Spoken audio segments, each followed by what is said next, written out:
Okay, it's now 2 p.m. and we will get it rolling. Welcome to this webinar under the Nile Basin Development Forum. The webinar is under the title of Environmental Flows and Water Allocation Planning.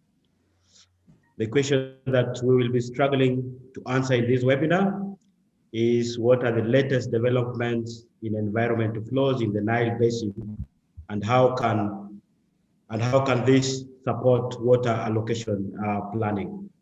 So I'm your host, Leonard Akwan, and we have lined up for you a resourceful person to help us tackle this topic of environmental flows and water allocation planning.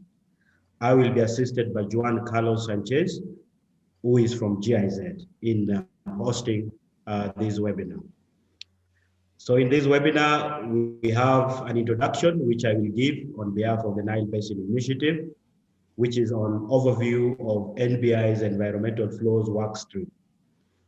And then of course, we will have a presentation on latest development on environmental flows around the world, selected lessons for science and policy. And this presentation will be given by Lauren Zielinski, who is from IHE Delft. And then of course, we have Dr. Gordon O'Brien from Hydroc, who will give us a Nile Basin Coast Environmental Flows Assessment presentation.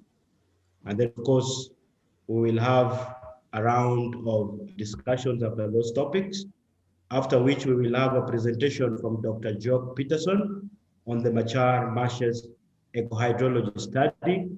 And then we'll have another presentation from Dr. Gordon O'Brien on the Wetlands Environmental Flows Assessment.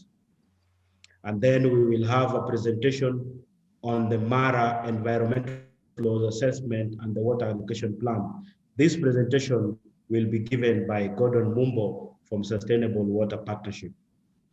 And then of course, we'll also have a round of discussions around those presentations. And then finally, we will have a panel discussion. And in this panel, we have a representative, Hilda, from Lake Victoria Basin Commission. And then we have from the government of Tanzania, Mr. Matemu. And then of course, also we have Professor Mohammed, who is a consultant, but has worked in the region on environment issues and in water issues. So welcome. I can promise you it is going to be a very interesting webinar. Kindly please introduce yourselves under the chat by stating who you are, your organization, and where you are listening us from. So please introduce yourself under the chat. And kindly, during the presentations, feel free to post your questions under Q&A, question and answer option. And if it is not active for your case, then please post your questions under the chat. And our resourceful panelists and other technical people joining us in this webinar will try their level best to answer those questions. And without much ado, now let me start by introducing this webinar, providing an overview of the Nile Basin work with regards to this webinar.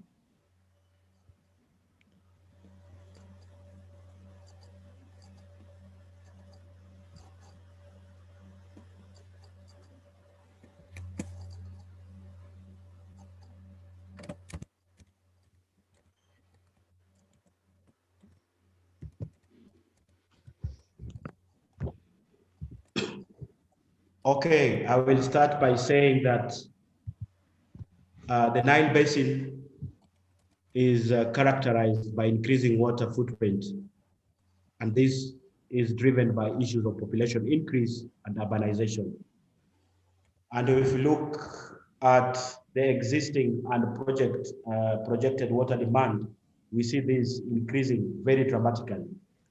And the demand is increasing due to irrigation, need for water for irrigation, hydropower, livestock, mining, urban and rural water supply, also evapotranspiration, and of course also environmental flows. And this we see it as a result of increasing utility, with regards to infrastructural development and also water-related economic production. So this is really increasing water footprint magnitude. And climate change exacerbates the Nile Basin water insecurity issue. So with that in our mind, then we can confidently say that the foregoing makes issues of environmental flows and wetlands and ecological integrity in the Nile Basin very critical. Within Nile Basin endeavors for sustainability, and this is geared towards ensuring that whichever development we undertake within the river basin and development planning, that conservation of unique aquatic ecosystems and water-related biological diversity is very key. So within those frameworks of sustainability framework, environmental and social policy, we gear towards ensuring that there is water and that management of aquatic ecosystems and biological diversity is very key. It is part and parcel of the river basin planning. Nile Basin over the years has made key milestones with regards to issues of environmental flows and water allocation planning. One of which is that there has been a review of global practices and experiences to inform issues of environmental flows within the Nile Basin and water allocation planning. Also, there has been an appraisal of aquatic ecosystems of the Nile Basin, their well-being, and how they respond to the issues of flow alterations. And then, of course, there also has been management of environmental flows in the Nile Basin, looking at practices and experiences to inform the work of environmental flows in the Nile River Basin. And then the Nile Basin also has developed a technical Inflow's implementation manual or framework that can guide how to best undertake environmental flows assessment within the Nile Basin. And of course, as part also of key milestone, there has been developed a Nile Basin environmental flow strategy, and this is geared towards ensuring that we incorporate water allocation to issues of to aquatic ecosystems and also to the livelihoods that are associated with those aquatic ecosystems. And if we look at, there are several case studies which have been spearheaded by Nile Basin towards environmental flows. This includes the Mara River environmental high flows assessment, which was more of a desktop study. And then, of course, there's the rapid inflows assessment of the Dinda River, again, more of a desktop study. And then, of course, there is Malaba River inflow study, of course, using a reserve model and historical hydrological data. And then, of course, there is also a review of application of environmental form for Kagera River under the Sumo hydroelectric power generation project. And then, of course, recently, we have undertaken a Nile Basin-wide environmental cost study, capturing at that level many sites where we did this cost environmental flow study. And then, of course, the Mara River detailed inflow study, which will be shared in this webinar. Now, inflows is very important. If you look at the Nile Basin, it's not only about water. Nile Basin has got freshwater ecoregions or aquatic ecosystems that need inflow. Whether you want to look at the Lake Tana, Lake Victoria, the Nile Delta, all these are freshwater ecosystems that needs water, and therefore environmental flow in water allocation planning becomes very key. So key issues as we delve into the topic of this webinar, key issues from all these works that has been done by NBI is the need to factor issues of environmental flow sustainability, environmental flows and integrated water assessment in river basin planning. Also, there is a need to impede inflows in water allocation planning or in water management. It should be part and parcel of water management. And then, of course, there is need for a community of practice, because still the measurement, the inflows practice is not widespread in the region. So there's need for community of practice to promote and enhance environmental flow measurement within the various sub-basins we have in the Nile region. Of course, legal framework at the national level is very key. We have some countries like Kenya and Tanzania, which have some of these provisions for water reserve in their document, and also South Africa, which is practicing this. So we can learn from this and develop a legal framework. Also, there is need for harmonization of methods to ensure that they are rigorous and effective. There is need for capacity building on inflows issues so that through practice and through our technicians, the measurements can be undertaken. There is need to factor upstream and downstream perspectives when you're doing the inflow. And of course, there is also need, apart to develop the national policies and laws for inflow for the Nile Basin countries. And of course, undertake comprehensive inflows assessments that also come up with strategic assessments. And of course, just at regional level, we really need to come up with a legal and institutional framework.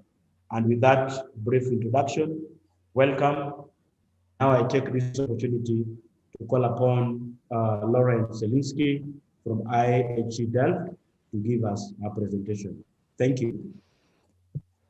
Great, thank you, Leonard. I appreciate the nice overview and the introduction. It's also nice to see so many familiar faces. I think the eFlows community around the Nile is growing all the time, and it's nice to see you all here. So I'm actually here in place of Professor Michael McLean, my colleague from IHE Delft. He was unable to make it today, and so I stepped in for him, but he sends his regards and he wished he could be here as well. For people who I've never met before, who are maybe new to me, I'm also working at IHE Delft. I've worked very closely with Michael over the years on various environmental flow assessments, including the eFlows assessments in the Mara, both on the Kenyan and the Tanzanian side, as well as other eFlows assessments around Tanzania as well as Benin. So today I'm going to share some different short presentation on different topics. I'm going to start very briefly by saying, what are environmental flows and maybe what aren't environmental flows, looking at 3 different pillars for enabling eFlows to happen inside of your study area or your country, and show some recent examples of environmental flow implementation around the world. And then we're going to look to the future. So how can we continue to implement and improve environmental flows? So first, let's start with what are environmental flows. So, environmental flows have been called many different things over the past decades, but in 2007, the eFlows community got together and, the first time put down a definition of what environmental flows are. And the key terms, the key structures around this definition are focusing on the quantity of water, so how much water is available, the timing when this water is moving through your system, and the quality of water. So how, what are the in situ conditions for life that lives inside of the water. And the goal of this is so that we could sustain freshwater and estuarine ecosystems, as well as human livelihoods and the well-beings of people who depend on those ecosystems.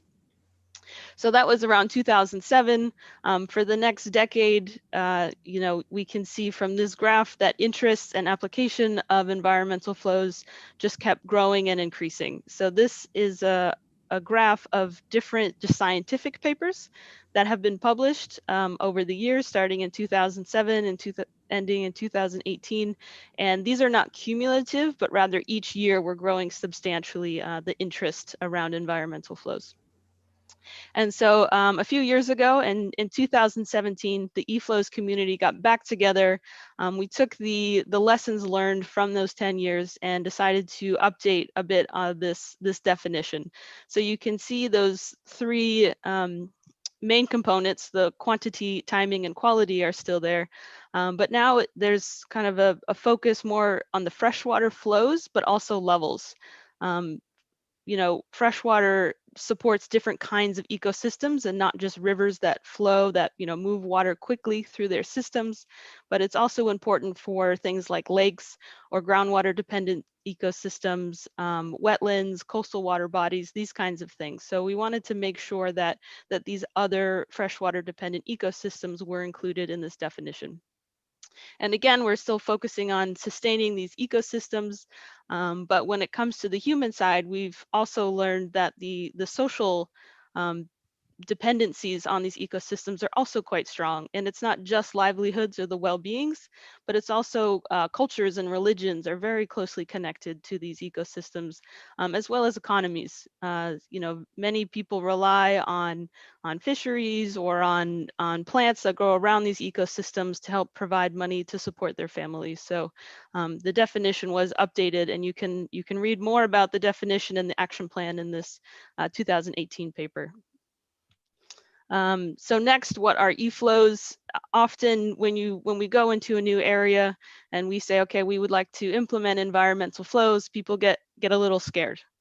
They think that the e-flows will take water away from their existing uses, such as agriculture or industry or municipal purposes. But the reality is that we're all working together. And environmental flows can be considered a tool inside of the integrated water resources management toolbox. And it's just another player inside the game, a user sitting at the table for discussions. And it becomes really important as we move into kind of applying our water resources plans through water accounting or water allocation activities, that the water set aside for environmental flows are included in these analyses. And finally, I think it's important to stress that environmental flows are not just a number. Sometimes we get very focused on finding this numerical value that we can fit into other plans, but the reality is e-flows is a process. There are many different factors and different players that come into developing environmental flows. And it's important to remember that stakeholders and the people that live inside of this basin are the ones that set the objectives for the environmental flows. And we have to come up as a group to figure out different outcomes that are acceptable in terms of our society and also our ecology. So sometimes you can think of environmental flows as setting objectives across a spectrum. So you can have all of your water set aside for nature or all of your water set aside for people. But typically when we get together as a group of stakeholders, we want to find that balance in the middle that meets our needs as a society and the needs of the environment. And this is typically actually done in different spatial regions of a river basin or of an ecosystem. So you can have some parts that want greater protections and other parts that would like to be utilized for human needs. So it's just important to remember that it's a process and it's not just about finding that one number.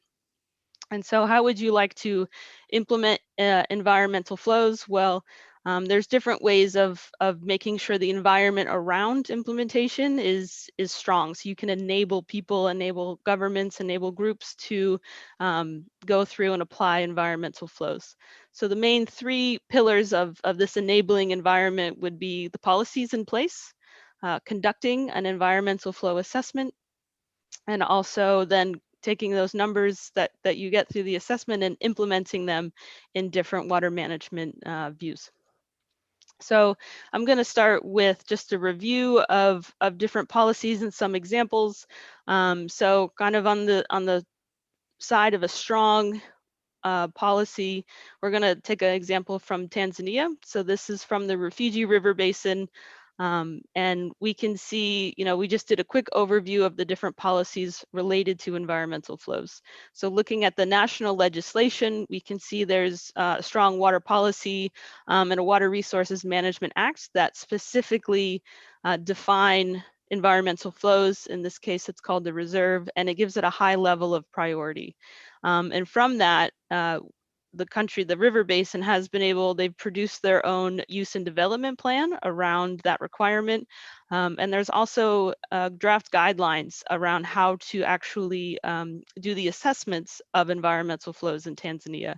And you can also see that environmental flows is not just for the specific water mandate, but it also helps other environmental policies achieve what they need to as well. So this is an example where there's a strong foundation and motivation for environmental flows. And you see this in the fact that Tanzania has many e-flows assessments completed in many of their basins. On the other side of this, I would like to take an example from our work in Benin. So we were working in the Weme Delta in Benin, and this may have been the first time that environmental flows were discussed, especially at the government level. So it was more of coming in and kind of explaining what are environmental flows and what they represent. And one of the first steps was to understand how the government, different agencies and different nonprofits, how they work together in a system, and who was responsible for different water management and environmental management activities. So this is an example where there's not a specific mandate in the legislation or in different policies, but we would need to work together with different agencies to communicate the importance of environmental flows and including them in their management activities. And kind of getting more broad, looking at an international perspective, some recent work that's very exciting that's been done by the Food and Agriculture Organization, who are the hosts for the Sustainable Development Guide 6.4.2. So this is around the level of water stress. And so how they've decided to approach this indicator on water stress is that they want to look at the available renewable water resources in an area. And then they would like to estimate the environmental flows, take that out of the available resources and look at how much water is being used of that remainder. So it really puts environmental flows as a priority use. And if you're over allocating your water, meaning you're using in your environmental flow allotment, that indicates you're very, very stressed. So one tool that has been developed around this is a global environmental flow information system. So they call it GEFIS, and it's just a very broad way to kind of estimate different environmental flow requirements and existing conditions, environmental conditions, in a way that will help to understand the amount of water stress that's available in different parts of the world. So moving on to the different assessment methodologies, I think there are many to choose from. Over the past at least 50 years, there have been people working on, okay, what's the best way to estimate environmental flows? And they're often broken up into 4 main groups, ranging from, on the left-hand side, methodologies that are more easy to implement. They require less data. You can understand them at a larger spatial scale. And as we move to the right, they do become more complex. They require more data, and they're often used at a more local scale. So starting on the left, on the hydrological methods, it's usually just based off of statistics, based off your flow measurements. Next, we move into hydraulic ratings, which looks at the cross-section of a river and different indices within that would predict environmental flows. Moving into the habitat simulation, we're looking at the life cycle requirements of different species and how can we ensure that the specific species or group of species, their needs are being met. But I think the most complete, excuse me, is the holistic methods. So these are methods that bring in some of the results from habitat simulation, for example, but then in hydrological modeling, but then combine it often with professional judgment of experts in different fields around water, ecology, and social uses. And so what you may be asking is, okay, we have the hydrological methods, they're cheaper, they're easier to complete. Why don't we always use the hydrological methods? The answer is that they have very low confidence, and they're often just used as an initial screening.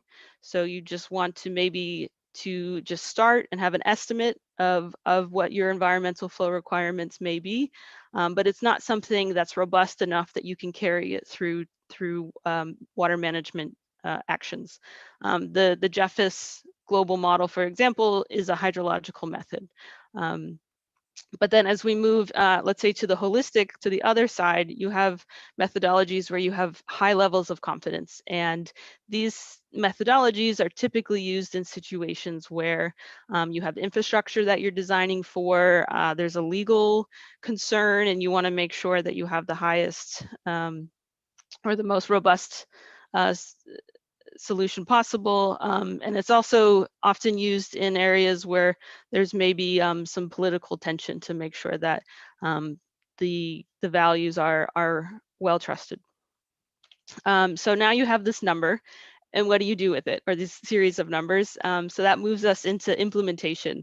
And this is where the really exciting stuff is happening in environmental flows now and in the upcoming decades is how do we find different and creative ways to actually implement environmental flows? Often there's two different ways to think of it. So the first we'll discuss is looking at it from a river basin perspective. So we did an environmental flow assessment. We have these values. Where do they go? So you see them often in water resources planning documents. That could be strategic plans. It could be use and development plans. They often go directly into water allocation plans. So deciding who gets water when and in an equitable way. And this is also reflected in water permits. Often in basins where there's no infrastructure to store and release water, your main way of achieving your environmental flow is to reduce abstraction. So that shows up in water permits. One example of this, a recent example is from the country of Mexico, and they actually did it at a national scale instead of a river basin scale. But kind of reflecting upon the three pillars, Mexico has a very strong water law, and they have a norm in place on how to determine e-flows in their country. They used a variety of methods to compare the results to make sure that they were robust and they had high confidence. And they also kind of took the approach of looking at areas that had low human pressure, but also high ecological value and setting those environmental flows first. So using that process, they have almost 300 basins now that have environmental flow requirements set. And in the future, they're interested to expand that to even more basins. Their big challenge now is, of course, the monitoring and enforcement of these environmental flows. And I think, again, that's an area in the future that's going to become really important. And a big part of this whole process, the reason it was completed and they have a final document, is that it was a highly collaborative process. So there were scientists, there were governments from the national level, from the local level. They had international funders, so they just had a whole group of people working together to achieve this. The other style of implementation might be around infrastructure.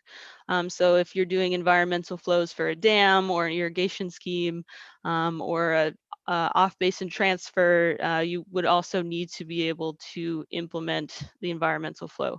And this is often seen in changes to the operations around these infrastructures. So your dam release patterns or when irrigation water can be consumed from the river.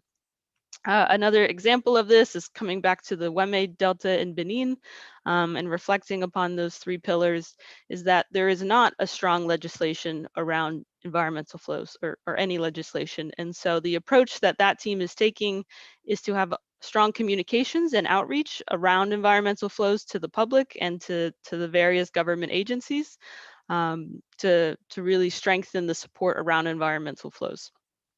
This was an incredibly complex study area, both hydrologically and in terms of water quality. So while we did the best that we could to develop that information, our real focus was on setting the functions and setting the appropriate objectives for this environmental flow.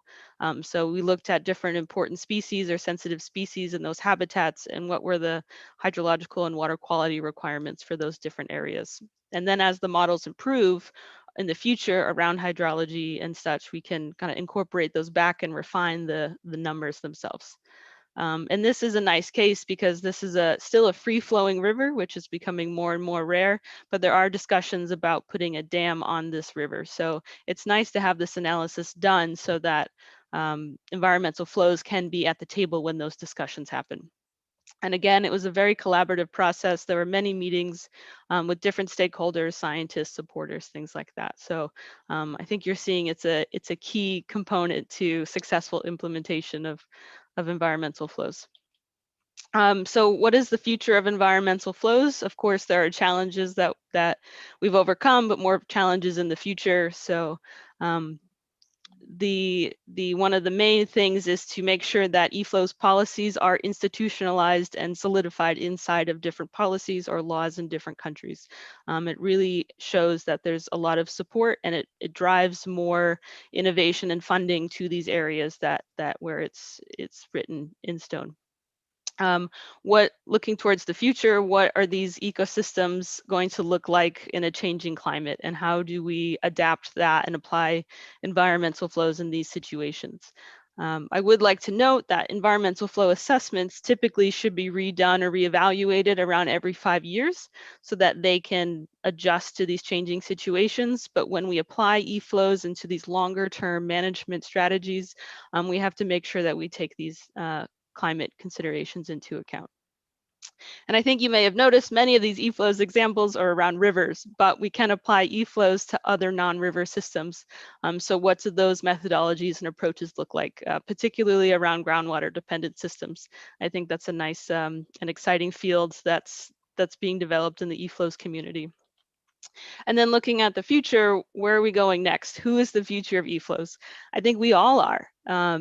You know, I've worked with many people in this room on environmental flows, and it's really a process that we all learn as we go along. And so I think to support yourself and in your journey for environmental flows, it's good to understand some of the basics. There's many information out there that you can learn for yourself. But IHE Delft, we're also working on opening a free course online around the fundamentals of eFlows. So we'll keep you updated on that if that's something you're interested in. Take a look at the different policies related to environmental flows or water or in the environment in your area and get an understanding of how eFlows would fit into the existing structure. Stakeholders are critical, so be sure to include as many important stakeholders from the beginning and engage with them during the whole process, and you'll find that it makes everything a lot easier and a lot more successful at the end. And also, I think the last tip would be to be creative. There's no such thing as a standard environmental flow implementation. So understand that in every river basin or every area that you want to apply eFlows, there's unique challenges, but also opportunities. So being able to take advantage of those is key. Here's some of the resources that I referenced in this. I think we'll share the presentation with people afterwards if they're interested. And I would like to thank you for your attention and looking forward to questions during the panel discussion. Thank you so much, Lauren, for that overview of eFlow status globally, citing very good examples from Africa. Now we move to the next presentation that will be given by Dr. Gordon O'Brien, which is on the Nile Basin Coast Environmental Flows Assessment. Kindly post your questions under the Q&A. And if you're joining us now, kindly introduce yourselves under the chat, name, organization, and where you are listening from, the country. Welcome, Gordon. Hi, Leonard. Thank you very much. Again, a great opportunity to be here and to work with all of you. And I agree, it's really good to see some people again. These forums are so useful to bring everybody together. So it's really great. Thank you. I'm just going to share my screen, just make sure we solved the problems we dealt with last time. Oops, is that right now? Can you see my presentation, and is it full screen? Yeah, it's very clear. Fantastic. Thank you. Great. Again, thank you, everybody. Thank you for the opportunity again. I'm going to present some of the results and just touch on some of the approaches that we took to carry out a coarse environmental flow assessment of 8 sites in the Nile River Basin. Lauren, thanks. Awesome to see you again, and thank you for your introduction. It'll help me tremendously to to present the outcomes of this study in the context of your overview of environmental flows. Thanks for that. The project title that this study was undertaken as a part of was this Biodiversity Conservation and Sustainable Utilization of Ecosystem Services of Wetlands within the transboundary, of wetlands of transboundary relevance in the Nile Basin. It was a GIZ-funded project as well that we completed. So Lauren has demonstrated the importance of or what environmental flows are, what the definitions of environmental flows are.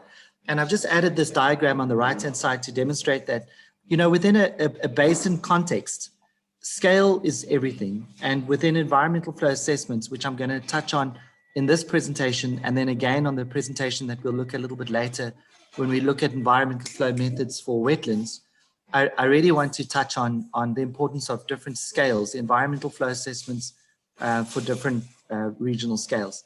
So here we're demonstrating that when you look at a basin and the shared basin of the Nile, we're all, whether you're upstream or downstream, influencing the overall water balance of the whole basin and how much water is then available to other stakeholders and the environment in different parts of the basin.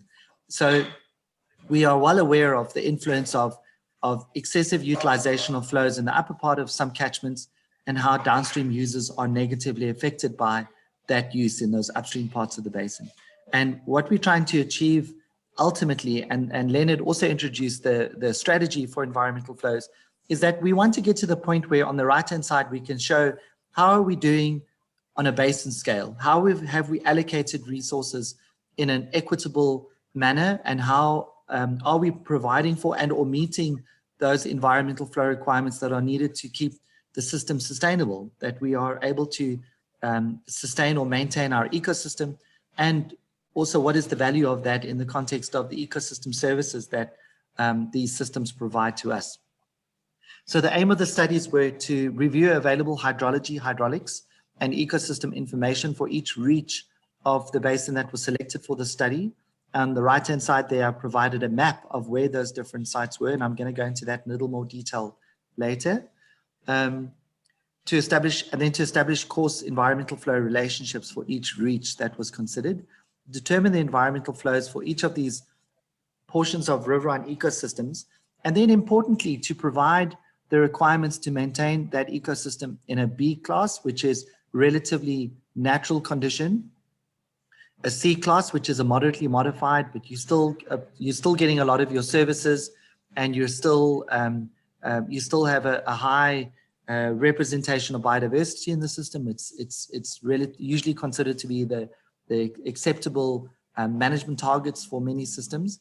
And then the D condition is largely modified, but still sustainable. So in this classification system that we use, and I'm just going to highlight that again in a moment, the classification system ranges from an A to an F, but the EF categories are considered to be unsustainable.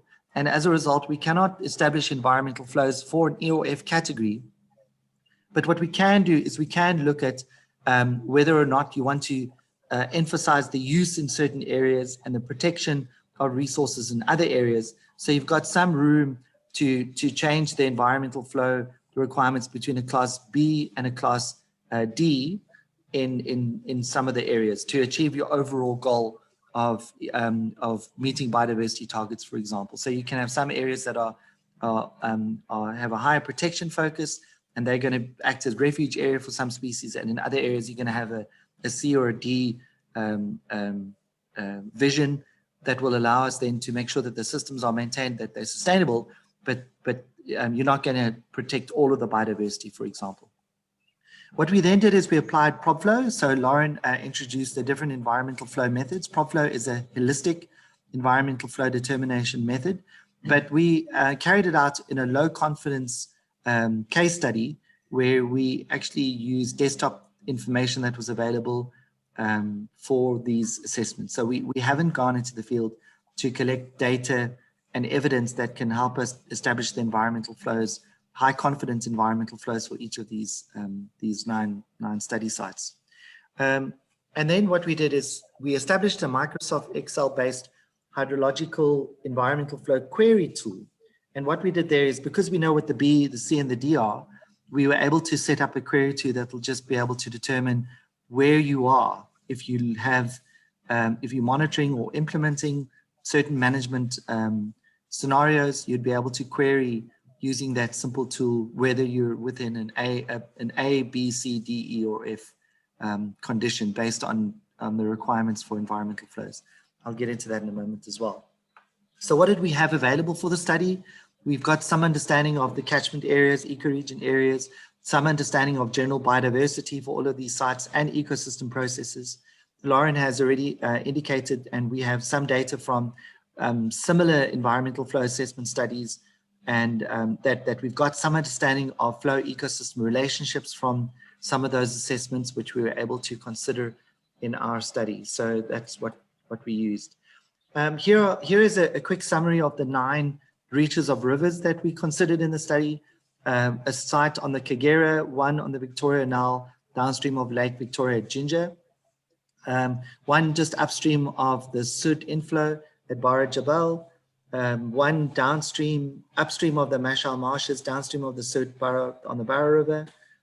That's not downstream of the Sud, it's not in the Nile, it's on the Barra River. One on the Sobat River, one on the White Nile, the Blue Nile, that Barra River, and then the Nile mainstream, downstream, upstream of Lake Nasser. And you can see I've just included the hydrological data that we had available for the study. So generally we had data from the early 1900s in some cases, or the mid 1900s to the late 1900s. That was the data that we had available to us. And then just to give you an idea, as far as that part of the catchment, the upper part of the catchment in relation to that site, what was the mean annual runoff in million cubic meters of water. And you can just see as you move downstream towards the lower Nile River upstream of Lake Nasser, you can see how large the mean annual runoff is that is affecting that site. So we have some idea of the magnitude of the river, the scale of the river at that site. I wanted to include this as well because what's been very interesting in the catchment was that we have transitioned from a relatively dry phase between, in this graph I can show you from the early 1900s to about 1960, 1961. And then we've entered into a wet phase post 1961. And that's very important for us because although we are used to the current 1960 to 2020 hydrological period, we're actually in somewhat of a wet phase. So it was important for us to not use this, our 1961 to 2020 observed flows as our baseline understanding of the hydrology for the study area. But we need to incorporate as well that period from the early 1900s to 1960, which represents that drier phase. And we considered that in these environmental flow studies to be the more extreme limit, the limits of what the environment can tolerate, because it's been observed and it's been observed under natural conditions. So it hasn't been influenced by any anthropogenic activities. And I just added some more data. This is from Yazir. Thank you, Yazir. This is quite old. This is from our 2016 presentations and report that Yazir presented with us. But I just wanted to indicate that that is a trend that was observed throughout the basin. We do have some additional more high confident data, and this is a Google imagery of changes in the habitat morphology of the Mara River in Kenya, flowing into Tanzania, in the upper Lake Victoria region of the Nile Basin. And you can see just from these Google images that are available to us representing recent changes in the morphology of the river, that we had some evidence that the Mara River's topography, that the gradient of the Mara River and the velocity of flows has been such that we are forming some of these oxbow lakes. The river is straightening and the characteristics of the river are changing. And that's something that we've been observed and considered in some of our environmental flow assessments. So we do have this type of data available to us that we've incorporated into the study. This is a nice table that I like to use to show people when we consider these ecological categories, the associated definitions of the categories. So as I said, we look at categories from an A to an F state, but these ecosystems, if they're deemed to be, or we must never look to be managing a system in a seriously modified or critically or extremely modified condition, because that is below our limit of our threshold of sustainability. So as I said, we are proposing environmental flow requirements for a B, a C, and a D category, because we know that if it is greater than the B requirements, it will probably be in an A class or A condition. If it is in a B class or less, between a B and a C, it will probably be in a B class. The BC threshold having the C category requirements will give us an understanding of the systems, the resource is in a C category, and then the D category, again, anything below that will give us an indication of whether it's in an unsustainable E or F condition. So that's why we've provided that. So at least we're not going to propose in any of this work, we didn't propose what the vision should be, whether it should be allocated, a higher allocation or a higher emphasis towards protection or use. But that is something that the stakeholders, the Nile Basin community can work on later. At least we've provided some indication of what the different requirements are when that decision is made. We applied the ProbFlow holistic environmental assessment method. It's actually now been reclassified not just as a holistic method, but as a framework. So ELOA and ProbFlow are two examples of environmental flow assessment frameworks, and we have 10 procedural steps. I'm not going to go into much detail into this now because I'd like to present the results, but in essence, it uses a regional scale ecological risk assessment foundation where we need to understand what is the potential for the environment to be changed by drivers, and then what's in the environment that is vulnerable to those changes and then will respond to those changes. So it's all about looking at the relationships between the environmental variables, and the environmental variables, and how the system will respond to those variables. And then if we build a model that represents those relationships, this is just demonstrated here. We use these causal models and we build a model to represent that socio-ecological part of our ecosystem. If we understand those relationships, then when we look at changes in environmental variables, we will have some probabilistic understanding of how the system will respond. And that's the foundation of ProbFlow that we've applied in this case study. Okay, we use Bayesian network probability methods to do the modeling itself. And we establish these networks for each site. And then we apply them and run in different scenarios to determine the environmental flow requirements. And what we did in this study was we used the Bayesian network approach to set up the model. We looked at some available scenarios to calibrate the model and to make sure that the model was giving us realistic projections. And then once we had the model established, because we included aspects of the components of the model that we were looking at in a ideal condition or an unsustainable condition, we were able to establish that level of sustainability in the model. So they're probabilistic levels of sustainability. And then we're able to push the model backwards to give us some idea of what are the flow requirements to meet this ecosystem condition in the environment. And that's what we did in effect. So this is what the results look like. If you can see, this is for the Kagera River, and I'm going to just run through this quickly to show you where the site is. The Kagera River, we provided environmental flow requirements for the maintenance or base flows during a drought and a normal year. We just specified those two different periods because we need to know what the tolerance of the system would be, or the resilience of the system would be during drought years. And this can't be maintained for long extended periods of time. So although we can push the system into these drought conditions, they do need to recover after a while. And that was important. That's something that's been highlighted as well in the report as to when and where or how you can apply the drought flow requirements compared to the base flow and normal flow requirements. And then in terms of the requirements of water, the water required from each study area to maintain those requirements, you can see that you need a lot more of the water, 58% overall, to maintain the system in a B category, 38% in a C category, and 21% in a D category. And we've just provided the graph to show what the reference is, and then the B, the C, and the D categories for each of those sites in the Kagera River.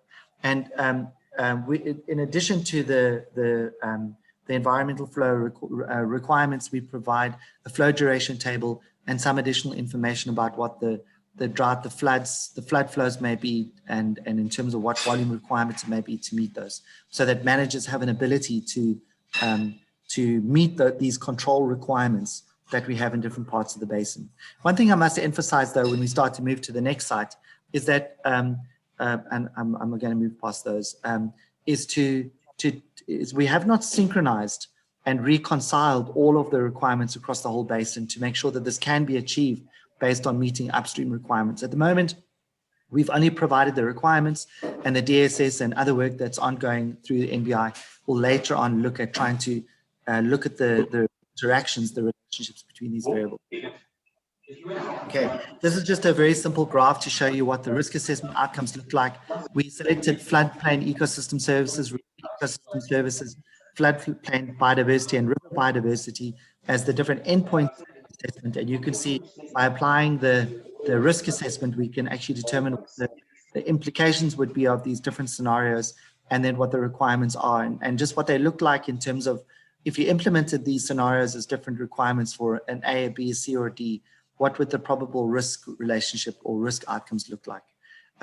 So moving on, and I'd just like to quickly go through all of the sites in the study area to show what the differences may be.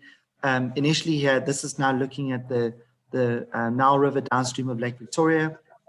And the first thing that jumps out is you can see the differences in the seasonality of the river, that this is more aseasonal, and then we've provided the B, the C, and the D requirements here. And again, just remember that these are low confidence outflows, environmental flow projections.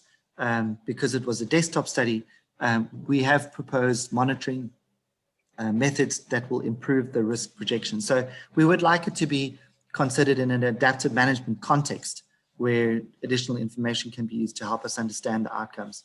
And then again, downstream to upstream of, this is now just upstream of the Sud and the requirements at Mangala, Bara Jabal, course environmental flow assessment, by the way. And yesterday I did present on the more comprehensive assessment of the Sud. But what was really surprising was that the more confident assessment actually shows that the Sud was more tolerant than some of these projections, and the requirements for B, C, D would be are slightly less than the requirements that we proposed during this course assessment. So it was quite good to see that this course assessment in that context was erring on the side of caution, had more of a precautionary approach, but it wasn't orders of magnitude out, so it wasn't too bad. The Bara River and some of the requirements, you can see all of the percentage requirements are quite similar, although in some cases they do drop to quite low. That's 1321. And this would be an example where you can see here that the system does experience these extremely low periods and low flow periods. And if the system has been able to maintain those low periods, we propose that they would be tolerant to those type of changes in the future, and that would affect the availability of water for use and environmental flows. This is now in the Sobat River, and I'm just going to move downstream again, 46, 19, and 9. You can see the Sobat River in many instances would come down to almost zero. This is the White Nile River. This is at the, sorry, it seems to not have moved over. This is, so I'm just trying to see the number. Oh, no, it's not. It's, it is the lower part of the White Nile. I must just check where it is. Yes, at Rosaries. And you can see the requirement is quite high, and then we've got risk assessment outcomes there. 34% D category. So you can see this is a more stable type of environment, and the system would require less of a variability of flows using that rapid assessment. The Blue Nile, sorry, yeah, that was the White Nile upstream of the confluence. Sorry, I'm just losing my mind a little bit. This is the Blue Nile downstream of Rosaries, and you can see that is different, sorry. The requirements is a lot lower than what was required upstream at Sobat. At Bara River, that Bara River was a very difficult case study because they've just built some big dams in that region, and we had very, very little information. We didn't even have very good hydrological data. So that's extremely low confidence. And here we actually applied the hydrological method, the desktop rapid assessment method, to give us some information because of the low confidence we had. So of the 9 study areas, this was the only one where we had that extreme low confidence, but we have provided some requirements, but they should be considered with caution. And then the final site was downstream, upstream of Egypt in the Nile River going into the big lake. And those are some of the requirements. Okay, so that's what the outcomes look like. They're all available with the detail and the justifications and the methods in the report. And I just wanted to finish with, once we have the requirements, and this is an example of determining the natural or reference environmental flow requirements that represents that period from early 1900s to 1961. We determined a B, a C, and a D requirements that gives us the threshold. So any flows above, and this is a flow duration table with percentiles for each month, any flows above that, if you can fill out the table, you would then start to get this type of output, which would show you at certain times of the year with certain percentiles, you're exceeding the minimum requirements. And in many cases you would be or wouldn't. And it's a dynamic tool so that you can look at certain parts of the flows. You may be meeting the base flow requirements, but you may not be meeting the floods. And it seems to be very useful. We hope it's contributed to the management of flows in the basin and the DSS. All right, thank you. Thank you very much. That's the presentation on the course environmental flow assessment. Thank you, Gordon, for taking us through the course assessment, Inflow course assessment within the basin. Some questions are trickling in under the chat or under the Q&A, and of course we'll have a session to amplify some of those questions during the discussion. So let me take this opportunity to invite. No, sorry. I think this is the time to ask some of these questions, and then we will go to the next presentations. So one of the questions that is running is that the voice of aquatic ecosystems when the stakeholders are defining the objectives of the basin or of the watershed. How strong is the voice of aquatic ecosystems vis-a-vis other locations within that objective, within definition objective, when the stakeholders are coming up with objectives?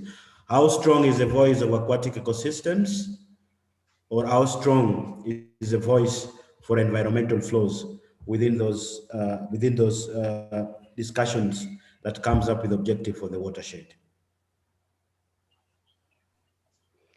I can take this question first, and if Gordon wants to add anything, that's also great. I would say we're maybe talking about two different kinds of discussions here. So when we set the environmental flow objectives, that's a group of stakeholders that can include people from a variety of backgrounds. So often for the ecosystems, we see people from nonprofit groups, maybe environmental protection groups, but we also typically have an expert in the field, like a scientist in the field that also kind of speaks for these ecosystems. And so when we sit down and have those kinds of stakeholder meetings to set objectives, we intend it to be a very equitable discussion. So everyone has an equal voice, and we go through and we discuss the different pros and cons and different, let's say, acceptable conditions that may not be ideal for the ecosystems, but then it may not be ideal for human use either. But somehow we come to an agreement that says, okay, we're willing to maybe not have perfect conditions for this specific species, but we can provide for 70% of the other species, and we can still plant our crops, water our crops, you know, for 70% of the time. Something like that. So every situation is a little bit different, but when we get together and we agree upon these objectives, then those are set by these groups of people. When we get into this larger discussion about water management, that's where, you know, these protections or these voices for the ecosystems then come through with water managers, with dam operators, with, you know, these maybe stakeholders at a regional scale. And if we have solid objectives that are set and we have a high confidence environmental flow assessment that's been done, we can go to the table and really protect and fight for those ecosystems as the stakeholders would like them to be. Okay, okay. Yeah, maybe if I can add to this quickly. Yes, one John, thing please. that is, in my opinion, extremely important to be understood, if we are talking of e-flows, we are mostly talking of ecosystem services also. And ecosystem services are livelihoods.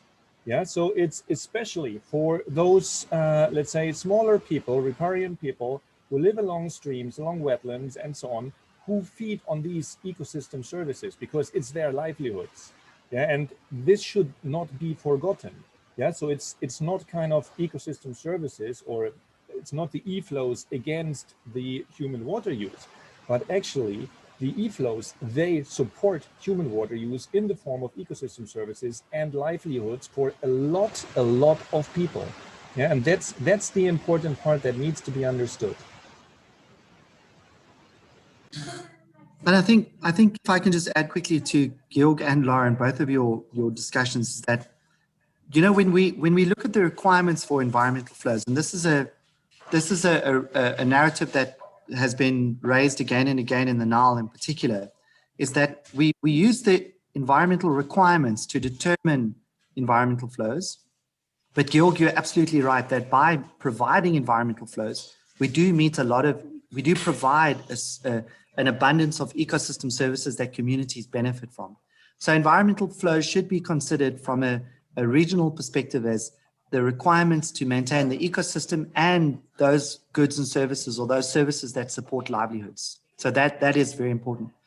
But as far as the voice is concerned for biodiversity and other ecosystem processes, generally, if it becomes legislation that sustainability and environmental flows must be established, then it's a legislative requirement to determine what is your biodiversity and what is required to protect it. So that usually becomes a given, that as soon as we know what biodiversity you have, it must be protected at least in some parts of your catchment, and you should be able to demonstrate that.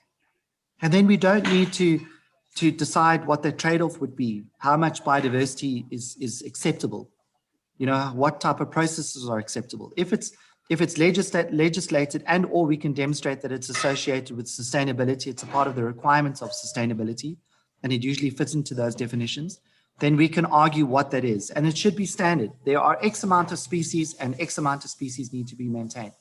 The problem comes in where you're actually trying to achieve that in different parts of the catchment, and or you're trying to allocate resources and you're looking at the cost of allocating resources. And that's where we tend, especially in developing parts of the world, not just in Africa, we tend to overstep that threshold and we start to negatively impact systems, which then causes biodiversity and causes biodiversity to go down and disrupts important ecosystem processes. It becomes unsustainable. And I think in that context, we often talk about the cost benefit of development. We know how much we're getting from the development and what the cost is in terms of unsustainability.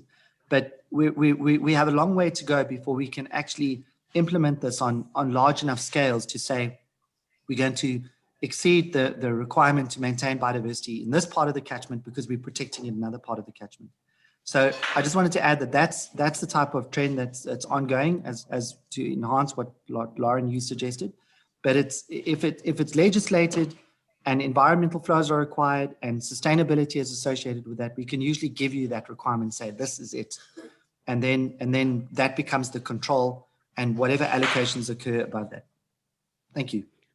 Thank you so much. The other question that is running is, what is the risk of depending on hydrological kind of methods vis-a-vis the more elaborate methods like the holistic kind of, what is the risk when it comes to water allocation if you depend on hydrological methods to do your inflows measurement vis-a-vis the holistic kind of method? So what are the risks involved?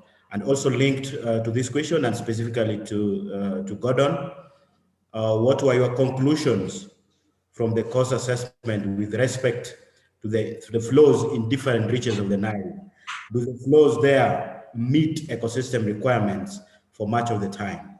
Thank you.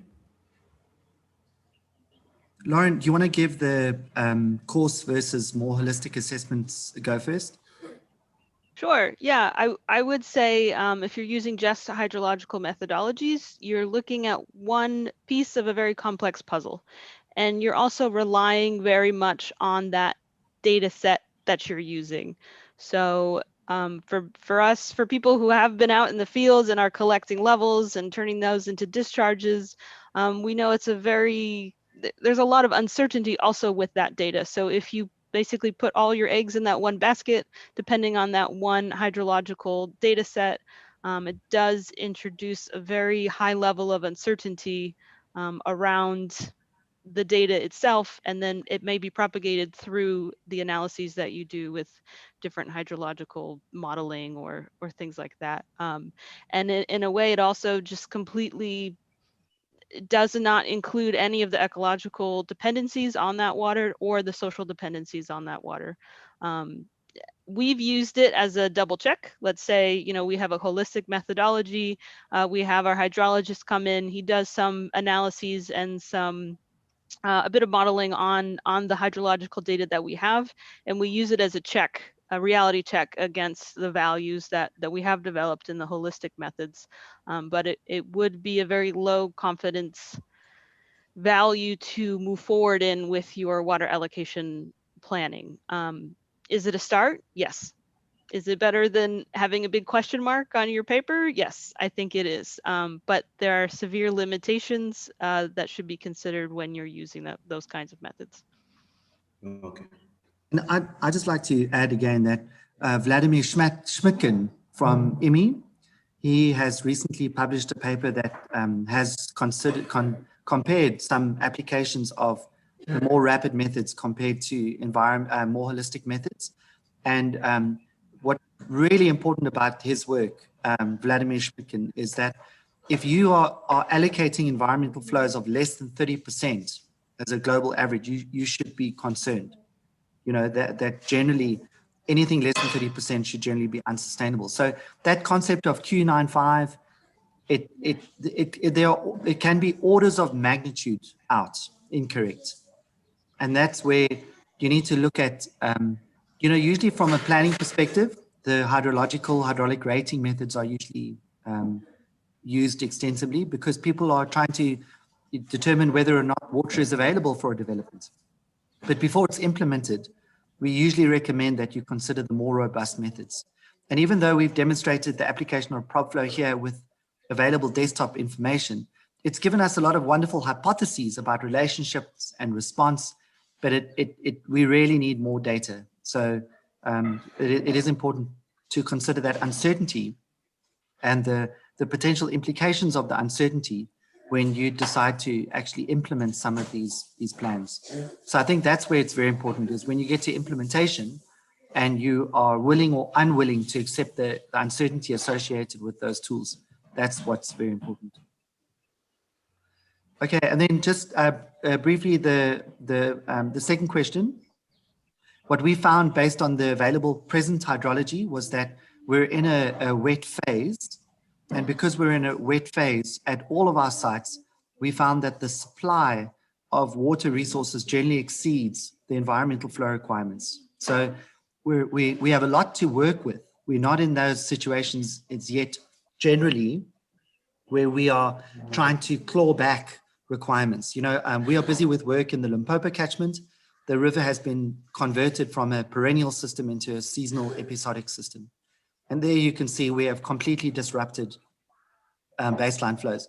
So I think you're very fortunate in the Nile Basin to be looking into this important topic where you have opportunities to develop in a sustainable, equitable manner. Though, I know you stakeholders, or all of us stakeholders of the Nile, are well aware of how important water and water sharing is in the basin, because we do have lots of demands and we are in a water stressed situation in many parts of the catchment already. So although minimum environmental flow requirements are generally are available. I wouldn't say that we can sit in our laurels, because you are well aware of the seriousness of the availability of water and the equitable sharing of available resources across the basin. Thank you. Okay, thank you very much. There are many questions, but we have to move to the next presentations. Kindly please respond to the questions which have been asked under the Q&A or under the chat. Now let me take this opportunity to call Dr. Geoff Peterson to give us a presentation on the Machar Marshes hydrology study. Welcome, Geoff. All right, thank you very much, Leonard. Let me share my screen.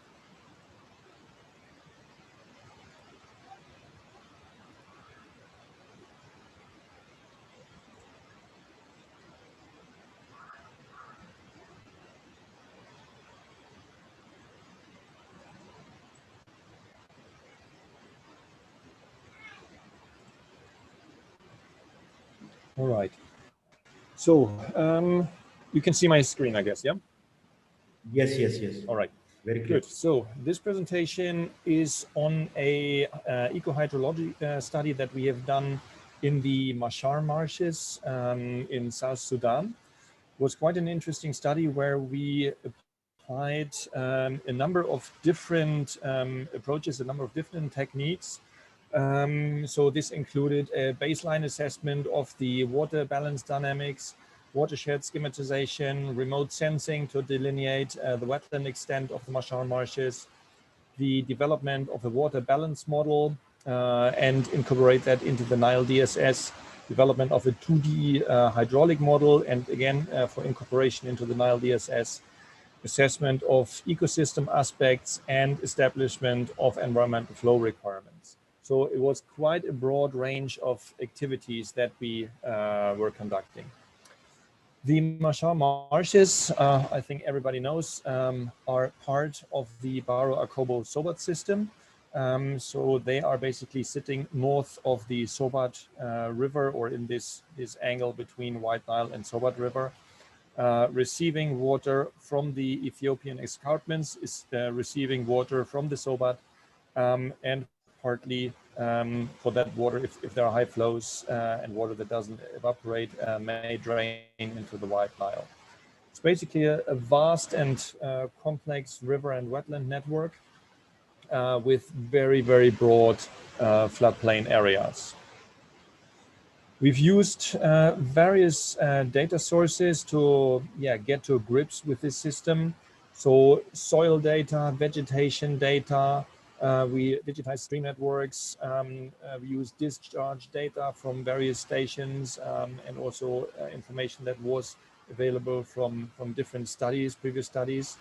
We're looking at actual evapotranspiration data from satellite measurements, potential evapotranspiration calculations using different methods, rainfall from GIRPS data. So all this comes in good spatial resolution, soil moisture, inundation data, and a specific digital elevation model for some parts of the system from Airbus, which gives a very, very good resolution and a good level of accuracy as compared to the general 30 meter or 90 meter DMs that are based on merit or SRTM. We've then used this data to schematize the watershed. So in the first approach, we have basically looked at the digital elevation model, looked at the wetland extent that could be delineated here based on visual features in the area during different seasons. And so here the red outline, that is basically the Machar Marshes extent that we have come up with. You can also see here the river network, the stream network that we have within the system, with a drainage pattern coming down here from the Ethiopian escarpments, and with a drainage pattern coming here from spills that we have from the Sobat in this region. You see the Sobat River is flowing around here and then joining the White Nile just before Malakal. A second approach that we have used is based on remote sensing. So the WAPOR AET data from FAO has been used. And basically you can see here the different wetland extensions that we got, the different wetness basically that we got during the different years, based on which then we calculated the Machar Marshes extent as roughly 7,000 square kilometers. There are various numbers available in literature, various estimates. This is our best estimate now based on the study that we have done. The next step then was to set up a model. First, a conceptual model where we have the Machar Marshes with the different streams from the Ethiopian escarpments feeding them, with spill from the Sobat feeding the Machar Marshes, drainage to Adar and the White Nile system. So basically that was our conceptual model, which we then implemented in a Mike Shee model setup. With that model, we have then looked into different scenarios. Option one was a precautionary principle scenario with reduced but significant, now I can't see my own text here, irrigation areas, no encroachment into environmentally sensitive areas. So basically a preserving scenario. We had then different other option. Option two, for example, was then including certain dams into the system. We had then option three with different cases of more or less environmental water releases, so different flow patterns into the system. And option four with maximizing hydropower, and an option 4B with full development of the different dams and optimized for irrigation, hydropower, flood control. So basically a more technically oriented option. So we've looked into these aspects to see what are the effects on the Machar Marshes and the environmental flows and biodiversity in the area. The model setup was a Mike Shee model implemented for the Machar Marshes. In addition, a Mike 11 model, that's a one-dimensional model implemented in order to present the flow dynamics in the water courses. The Mike 11 model basically provides us with the water input for the Mike Shee domain, which is on the spatial scale. So that we could depict the channels and spill out on the banks, and we linked these two models. The Mike Shee domain, as said, is a gridded domain. So with that one, we looked into the overland flows and basically what water is available in the floodplain. The model was calibrated against satellite data and against observed discharge values at several stations. And actually provided quite some good results, as we can see here. So here the different colors represent different stations that we have looked at, which you can see here, for example, Barrow at Gambela, Barrow at Mouth, as compared to different model runs here. We have a quite a good depiction of the flow patterns. As we would expect, of course, it's not 100% fit for this large and complicated system, but the representation is actually quite good. So we compare here the orange and the yellow line, and we compare the gray and the blue line, and yeah, the fit is relatively good. We've then also, with the Mike Shee results, looked into the inundation in the area. Here you see different inundation patterns. This is what Mike Shee gives us. This what you see here is the result from remote sensing. So the pattern that we get from Mike Shee is relatively well representing what we get in the remote sensing. For a different time step, in the dry season, we have the remote sensing results showing very few inundation, and also the same pattern in the Mike Shee. So also that one worked quite well, and based on that we could state that the model quite well represents the flow conditions and the inundation conditions in the system. As a next step, we've then looked into biodiversity.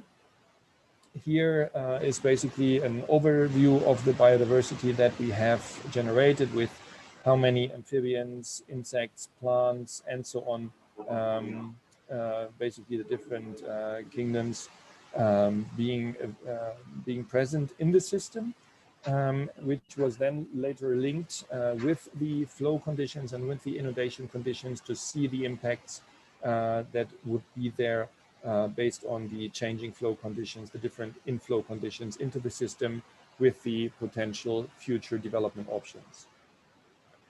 Based on that, we have developed a wetland integrity score. Here for the Machar marshes, we get a score of 0.78. This is basically somewhere in the C classification here. So the system is quite healthy and in good shape under the current conditions. The same we could apply for different flow conditions under the different scenario options.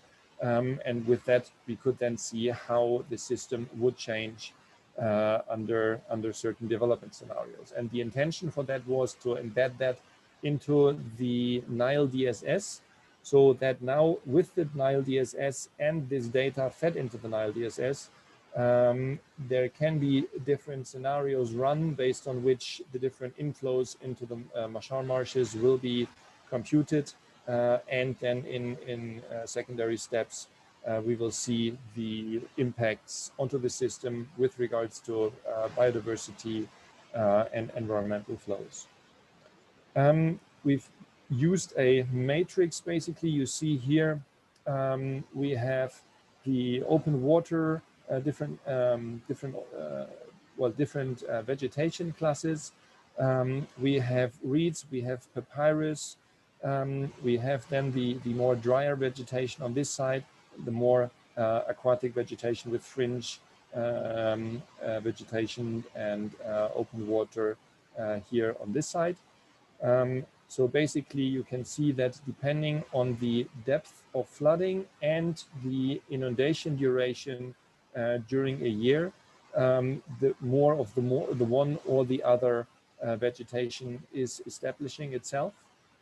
So for a very low flood depth and very low inundation duration, you have the more terrestrial vegetation, while in this area here, in this corner here, with deeper flood depth and more frequent inundation, we get the more aquatic vegetation.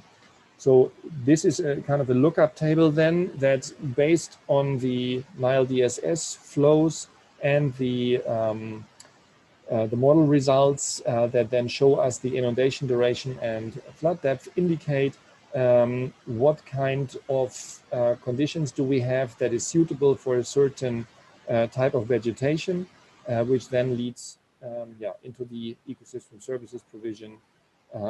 So we can see how the system changes under the different development scenarios. So that's as a broad overview of the study that we have done. Thank you very much. Any questions, let me know, please.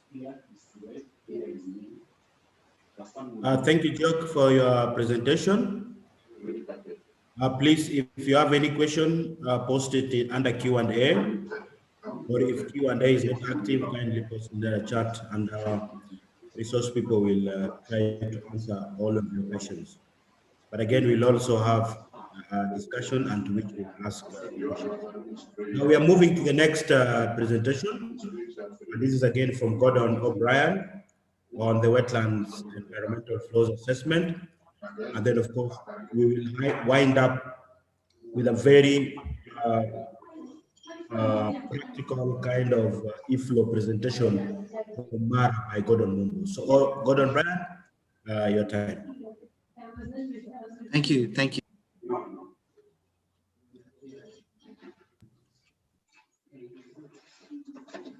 Share again. Okay, great. So what I'm going to, can you hear me?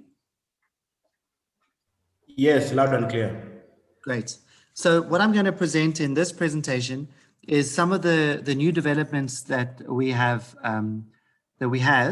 and some of the considerations for environmental flow assessments in wetland ecosystems. Again, we start off with this type of idea of the context. And what I emphasized before, which I'm really going to talk about here, is the differences of scale. And when you're working with wetlands, you're generally looking at the entire ecosystem. You're looking at the whole wetland. And you need to establish environmental flow requirements related to the levels of water in the wetland, compared to a river environment where you have a longitudinal system and you can take a more of a qualitative approach because you are working in a different part. Okay, let me explain it like this. So this is a schematic diagram of the catchment system, and it looks crazy, but could you imagine of the upper parts of the Blue Nile or the White Nile Basin up in the high altitudes, and rainfall, and how rainfall would run down into the valley, and then along down the catchment right down into Egypt and the delta. When you're dealing with the river, and the river is definitely what does connect all of these ecosystems, they usually, the river is dependent on many of these ecosystems. But you can see that in a catchment system, you have lots of wetland environments, including seeps, depressions, channel, valley bottom wetlands, floodplains, and then importantly in the Nile, the Nile Delta as well, which is considered to be a floodplain delta ecosystem. So that's very important. And when you're dealing with those systems, you generally are dealing with and looking at the entire ecosystem. So environmental flows, again, and the reason for this picture here is to just remind you or emphasize the importance of understanding that socio-ecological system. Now, Georg did mention earlier about the importance of ecosystem services that are provided by maintaining the ecosystem, but where you're actually trying to manage environments, where you're choosing what wetlands to keep. And in South Africa, we have this situation where many of our wetlands have been removed completely through mining activities. And I'm sure that in the future, there will be similar type of demands for wetlands to remove the wetland. There we need to consider the environment itself. And if you're only arguing from an environmental perspective without looking at the ecosystem services that it provides, the importance of these environments and the processes associated with these environments for people, it becomes very difficult to protect. Again, on a catchment context, we, for example, I'm going to show you a quick example. We know that we have many wetlands in the upper part of some of our catchments, but we need to determine from an environmental flow perspective to achieve overall ecosystem processes and maintain biodiversity, and also have those wetlands contribute to other linked ecosystems like groundwater environments and river environments. We need to have a certain amount of those wetlands protected. And that's where environmental flows is so important. Okay. And again, using ProbFlow approach, we're just going to talk about 2 case studies using ProbFlow. What we do in ProbFlow is we use probability modeling techniques to represent that socio-ecological system. And we try to then establish these rules, these relationships that link variables together and can represent how that ecosystem responds to changes. When you drive a system, how does it respond? And we can use that information to determine the environmental flows. Okay, what type of wetlands do we usually consider when we look at wetlands, and what are the dynamics that we need to consider? So, if we can generally just simplify inland ecosystems to open water, and there we often refer to them as these low-tech environments that are that are large and deep, and river ecosystems that have got openings on either side. We often find wetland environments associated with our environments, and here I'm only focusing on sort of lakes and rivers. But it's important to also consider the connections between these environments and the sea, looking at estuaries and deltas. That's what's so important in the Nile Basin. It's interesting, in the Nile Basin, you're only really interested in one estuary delta ecosystem, but where people start to manage regions like we in South Africa, we have many hundreds of estuarine ecosystems that we need to consider. And that type of regional consideration affects the way that you manage these different types of environments. And then looking at the dynamics and the processes associated with systems, With river, you get overland runoff. We need to start considering things like the relationship between surface runoff, bank flow, and the water table. And then we look at evapotranspiration and evapotranspiration potential, and what the dynamics of the catchment looks like, the habitats, the ecosystem itself, ecosystem processes, river connectivity, and the variability of all of those components to give us an idea of how to establish environmental flows. And you can see that I think we're more comfortable talking about these holistic assessments, because those are all the dynamics of a river type of environment that we're considering already. So what do you think of when you look at floodplain environments? And this is just to start with floodplain environments. Well, first of all, we're looking at the relationship between the river environment and the floodplain, and then importantly, how what the relationships may be between the floodplain as a sponge, and then its potential retention capacity. And sorry, I just have my daughter who's trying to, please ask me. Go. Okay, go. I'll come help you. You can go. You can go. Sorry, please excuse me. It's typical one of those. Okay, and then what's important here is to consider the relationship between evapotranspiration and groundwater inflow. Evapotranspiration and precipitation.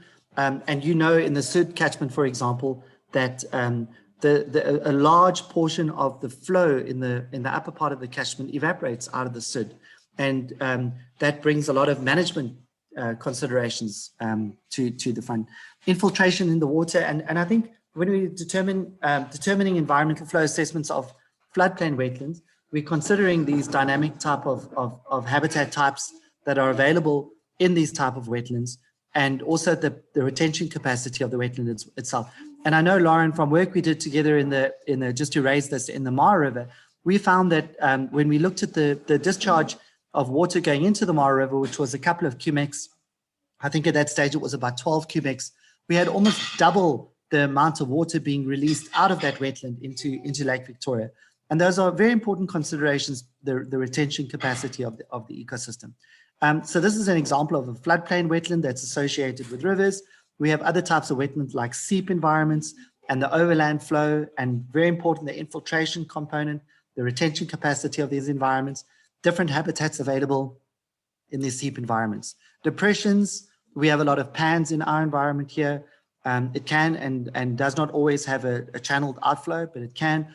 Again, important to consider different types of habitat characteristics and relationships between surface and groundwater variables. Then channeled valley bottom wetlands and this is just an example of a river with an associated wetland, and then unchanneled the valley bottom wetlands. Sorry, I don't have a picture of that. Okay, then in terms of consideration of these different environmental flow assessment methods, you can see clearly here now that many of these methods have been developed for rivers. So when we look at the hydrological consideration and environmental flow assessments for wetlands, we're usually considering where does the water come from that we need to then provide to the wetland to enable to sustain it. And that's usually from a river. But that's not always the case, because some environmental flow assessments of wetlands need to have very limited ability to control the levels of the wetland from upstream river flows. It's actually bank flow and seepage. It's surface flow from multiple locations that can then flow into a wetland. And there you need to control other variables such as controlling groundwater levels, and the removal of water from the wetland is the only way that you have the ability to control or influence the levels of water in the wetland. Okay, so that is a situation that can occur. But what is important is that generally, where we're looking at river-linked wetland ecosystems, like the Sud case study, is that we're looking at how much water what can we manage in terms of the water flowing upstream, from upstream into the wetland, and what type of wetlands and associated habitats will be provided within that wetland based on the flows that are released into that wetland. So that's where we're going to actually manage the flow. And that's the approach that we've taken for different case studies in the Mara, the Sud case study, as well as the Inner Niger Delta. It does bring in some problems because, as I showed yesterday, I'm just going to touch on that again today. What do you do when, you know, water and you've got this massive wetland? The Sud wetland is hundreds of kilometers long and 100 kilometers across. The importance of rainfall and precipitation is crucial to the contribution of upstream flows to provide habitats in that ecosystem, and that must be considered, which is something that we have been able to build into these different tools. But because of the dynamics of the ecosystem and the importance of evaluating the whole system, we generally focus on holistic methods for wetland studies, and we take a more quantitative approach to wetland environmental flow assessments versus the more qualitative approach to river ecosystems, where we've got a range of sites along the basin, which is what I showed earlier in the course assessment for the Nile. I wanted to talk about some of the development work that we have. So, you know, and this is something that will help us to understand the management of environmental flows in different parts of Africa, and the consideration of scale. And again, what's important is because wetlands are usually the local scale, the site and reach scale, where you're looking at these wetland ecosystems, but then you generally need to upscale them into these larger environmental flow plans, where we know that there's important relationships between the Sud and the Nile. That is something that is a more regional scale assessment. So these are some examples. We've done some work now and published some work recently on the Inner Niger Delta.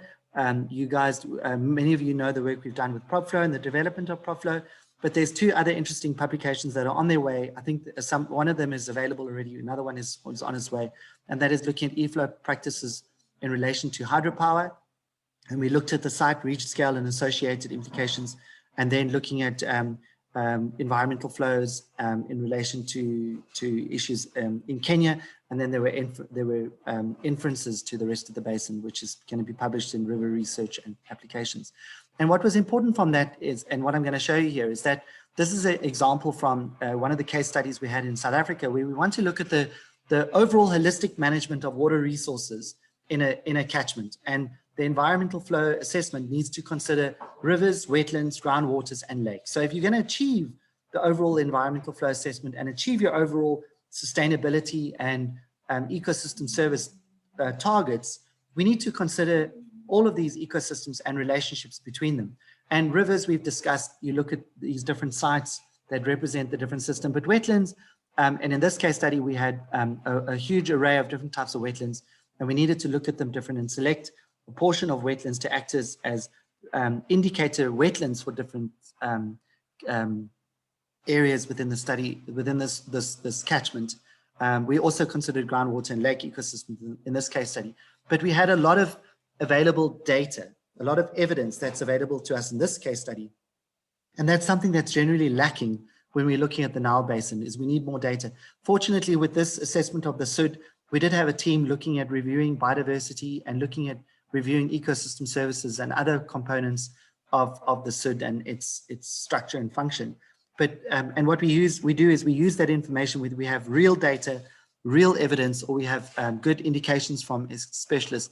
We establish these relationships between the changes in velocities, changes in water quality, changes in cover availability, and how the system may respond to that based on whatever data is available. This example over here is actually the real flow, the relationships, the flow ecosystem relationships that were developed in the Mara wetland case study.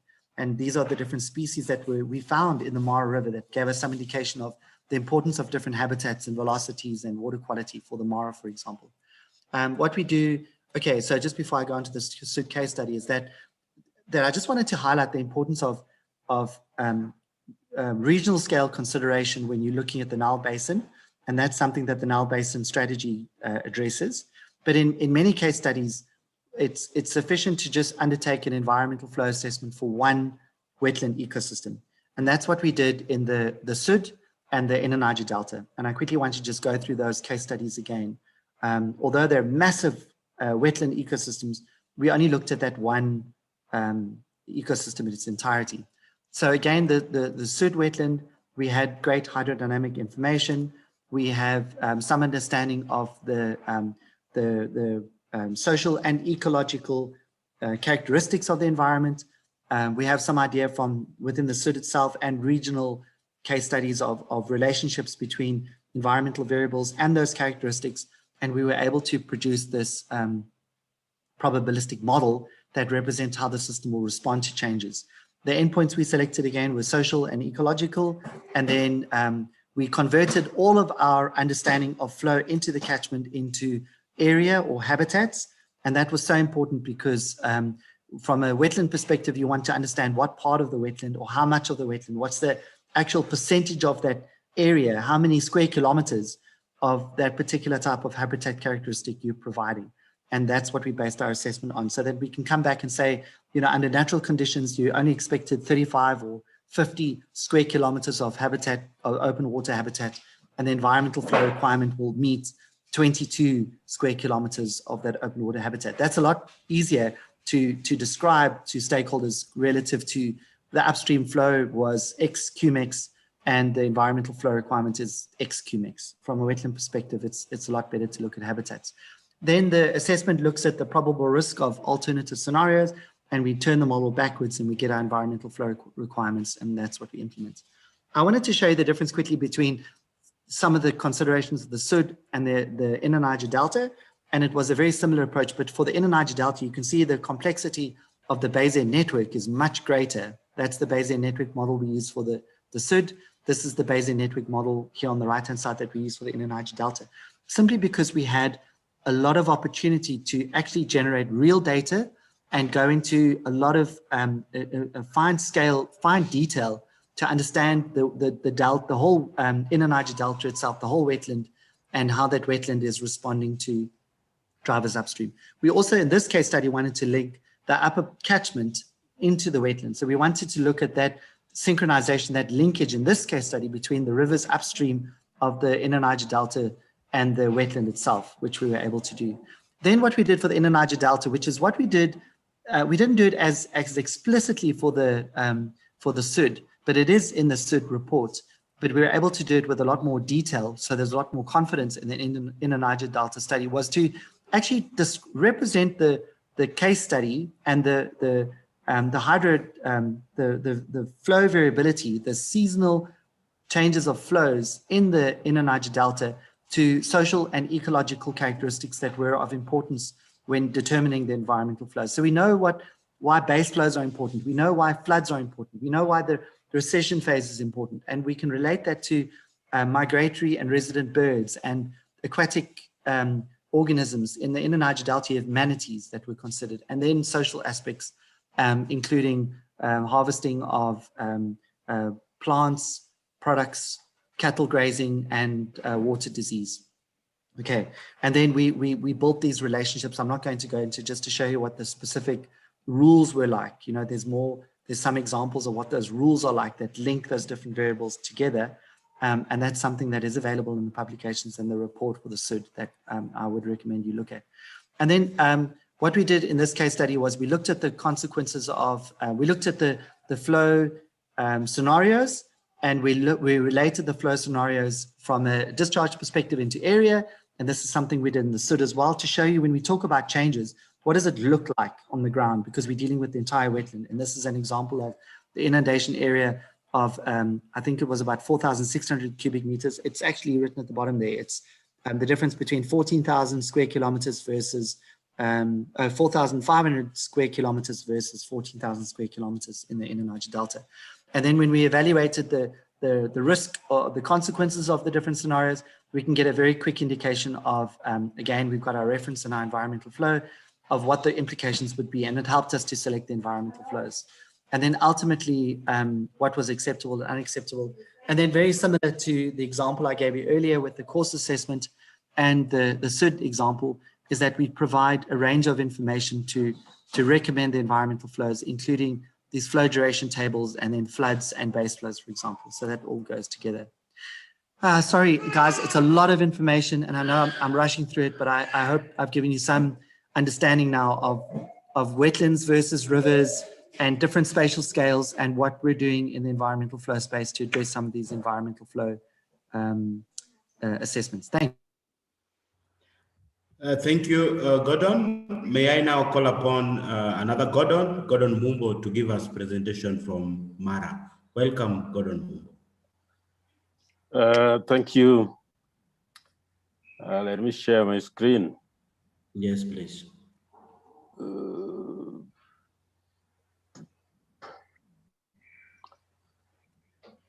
Okay.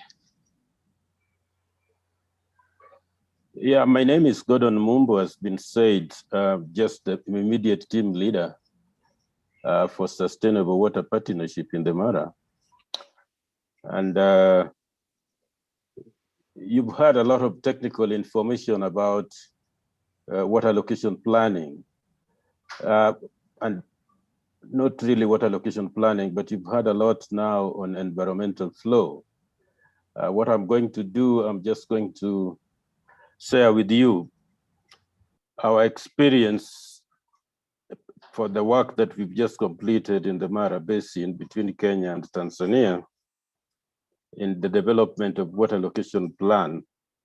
And are you able to see my screen? Yes, very clear. Thank you. Okay. Yeah, this is just an overview of the Mara River Basin. For you, maybe for those who are not familiar with it, the Mara River Basin starts in a spring called Napuipui, which is based in the Mara escarpments or Mau escarpments in Kenya, and flows for about 400 kilometers before it empties its waters in the Lake Victoria through the Mara wetlands. The main streams that constitute the river starting from Kenya, the Liamala and the Nyanguris, and they meet at a point called Kabison in Bomet County to form the Mara River Basin. So in Kenya, the Mara flows through Bomet, a little bit of it in Nakuru County, Narok County, and Bomet County, and finally crosses the border through the Masai Mara National Park. There are other streams that also join it along the way.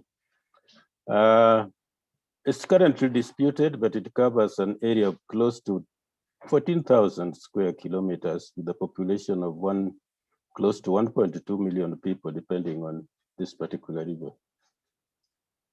Yeah, at the point we came into operation, there had been some efforts to develop water allocation plan on the upstream side of the Mara, which is in Kenya, that constitutes 65% of the river. So our task was really to bring the lower part, which is in Tanzania, to the same level by developing a similar water allocation plan.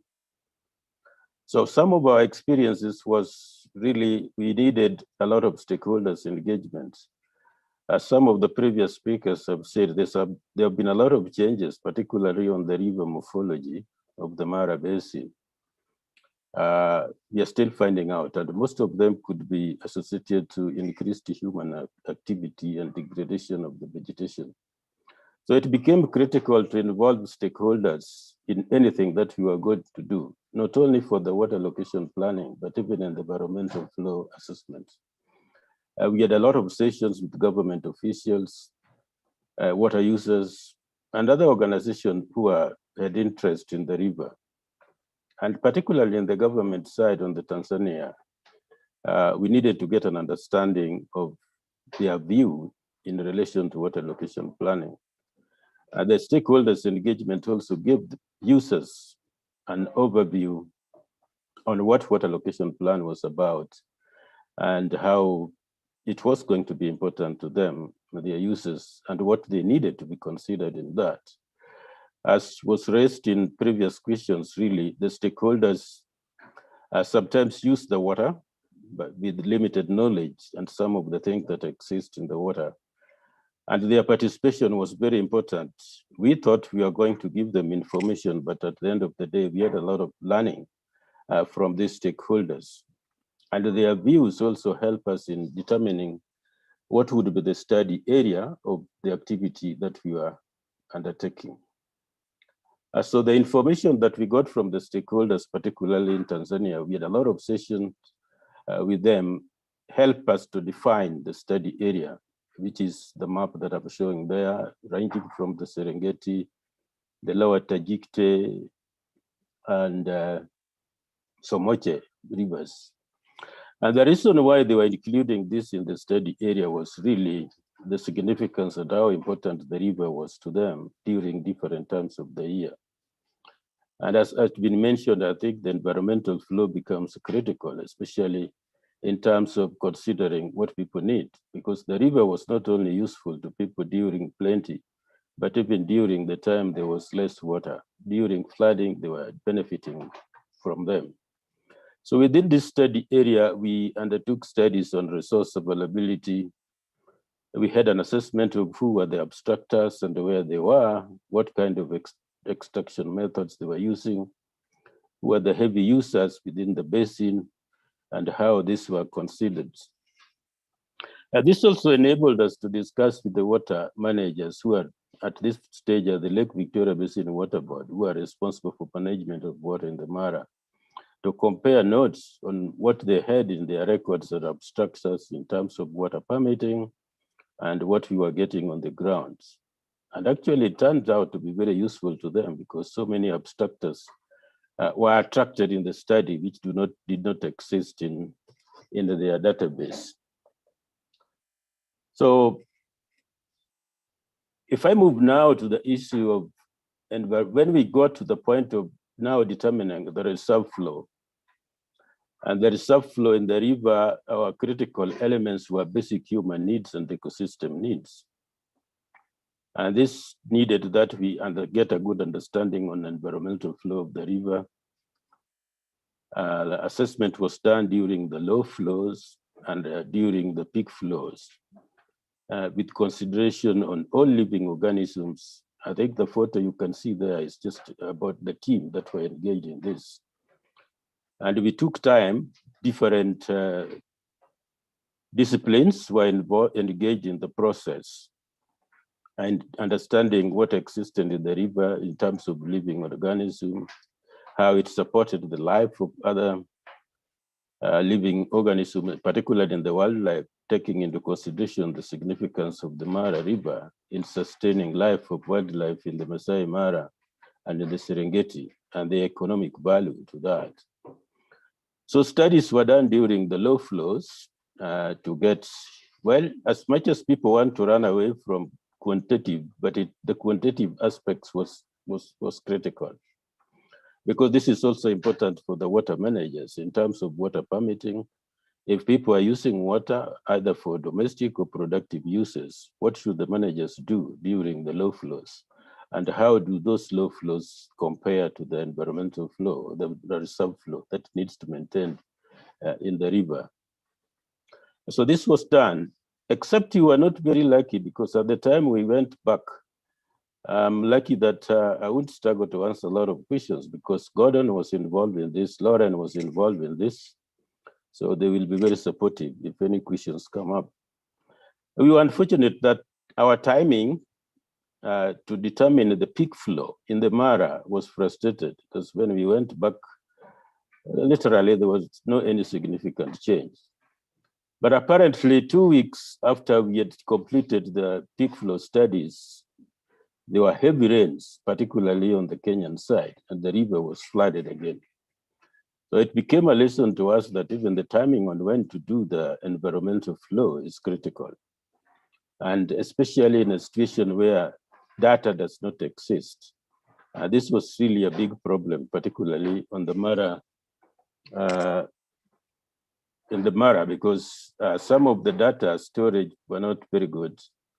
In the places where maybe you could think of historical data and use projections and modeling methods to come to the reality, that was frustrating. So timing on when to do this becomes critical, especially timing for the peak flow. Because had we waited for another 2 weeks before going back to determine the peak flow in the river, we would have got it right. But all the same, we did it. And the environmental flow becomes critical in terms for the river managers and even the water users in terms of defining the flow regimes in the river. And so if you are the water manager and you are doing water permitting, understanding on when you should let people use free water and when use should be restricted.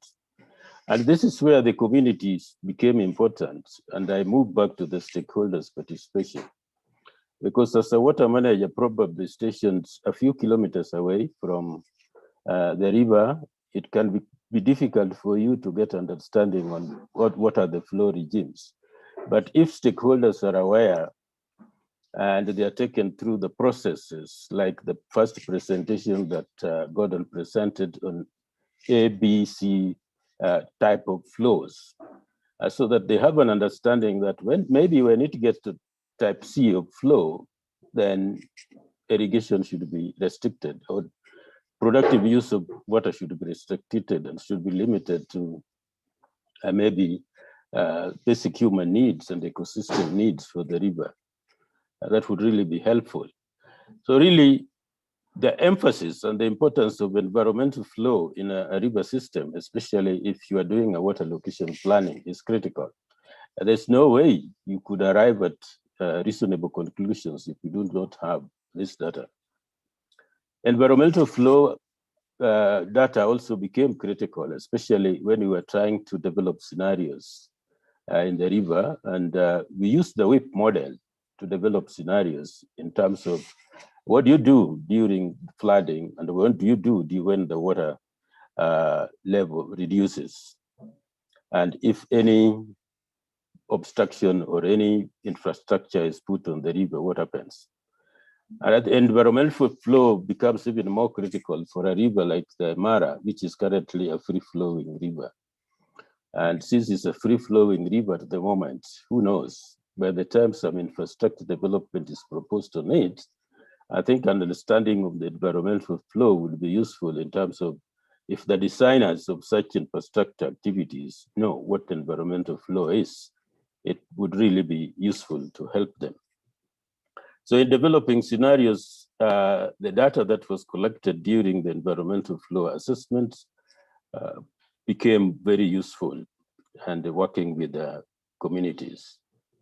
I want to emphasize that our stakeholders' engagement in the process was not just an one-off process, but after every stage of the process, we went back to the stakeholders and fed back to them the results that were coming out of the studies, and they were giving their views on what they thought was the right situation. And the biggest lesson we learned in this is ownership.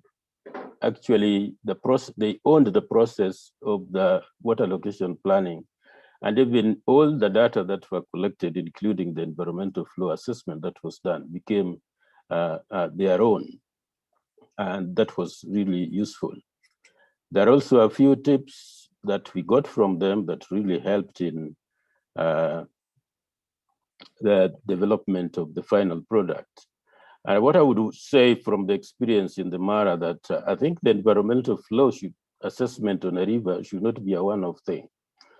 It should be something that should be done consistently and continuously to give the water managers a better understanding on the river in terms of the basic human needs and the ecosystem needs.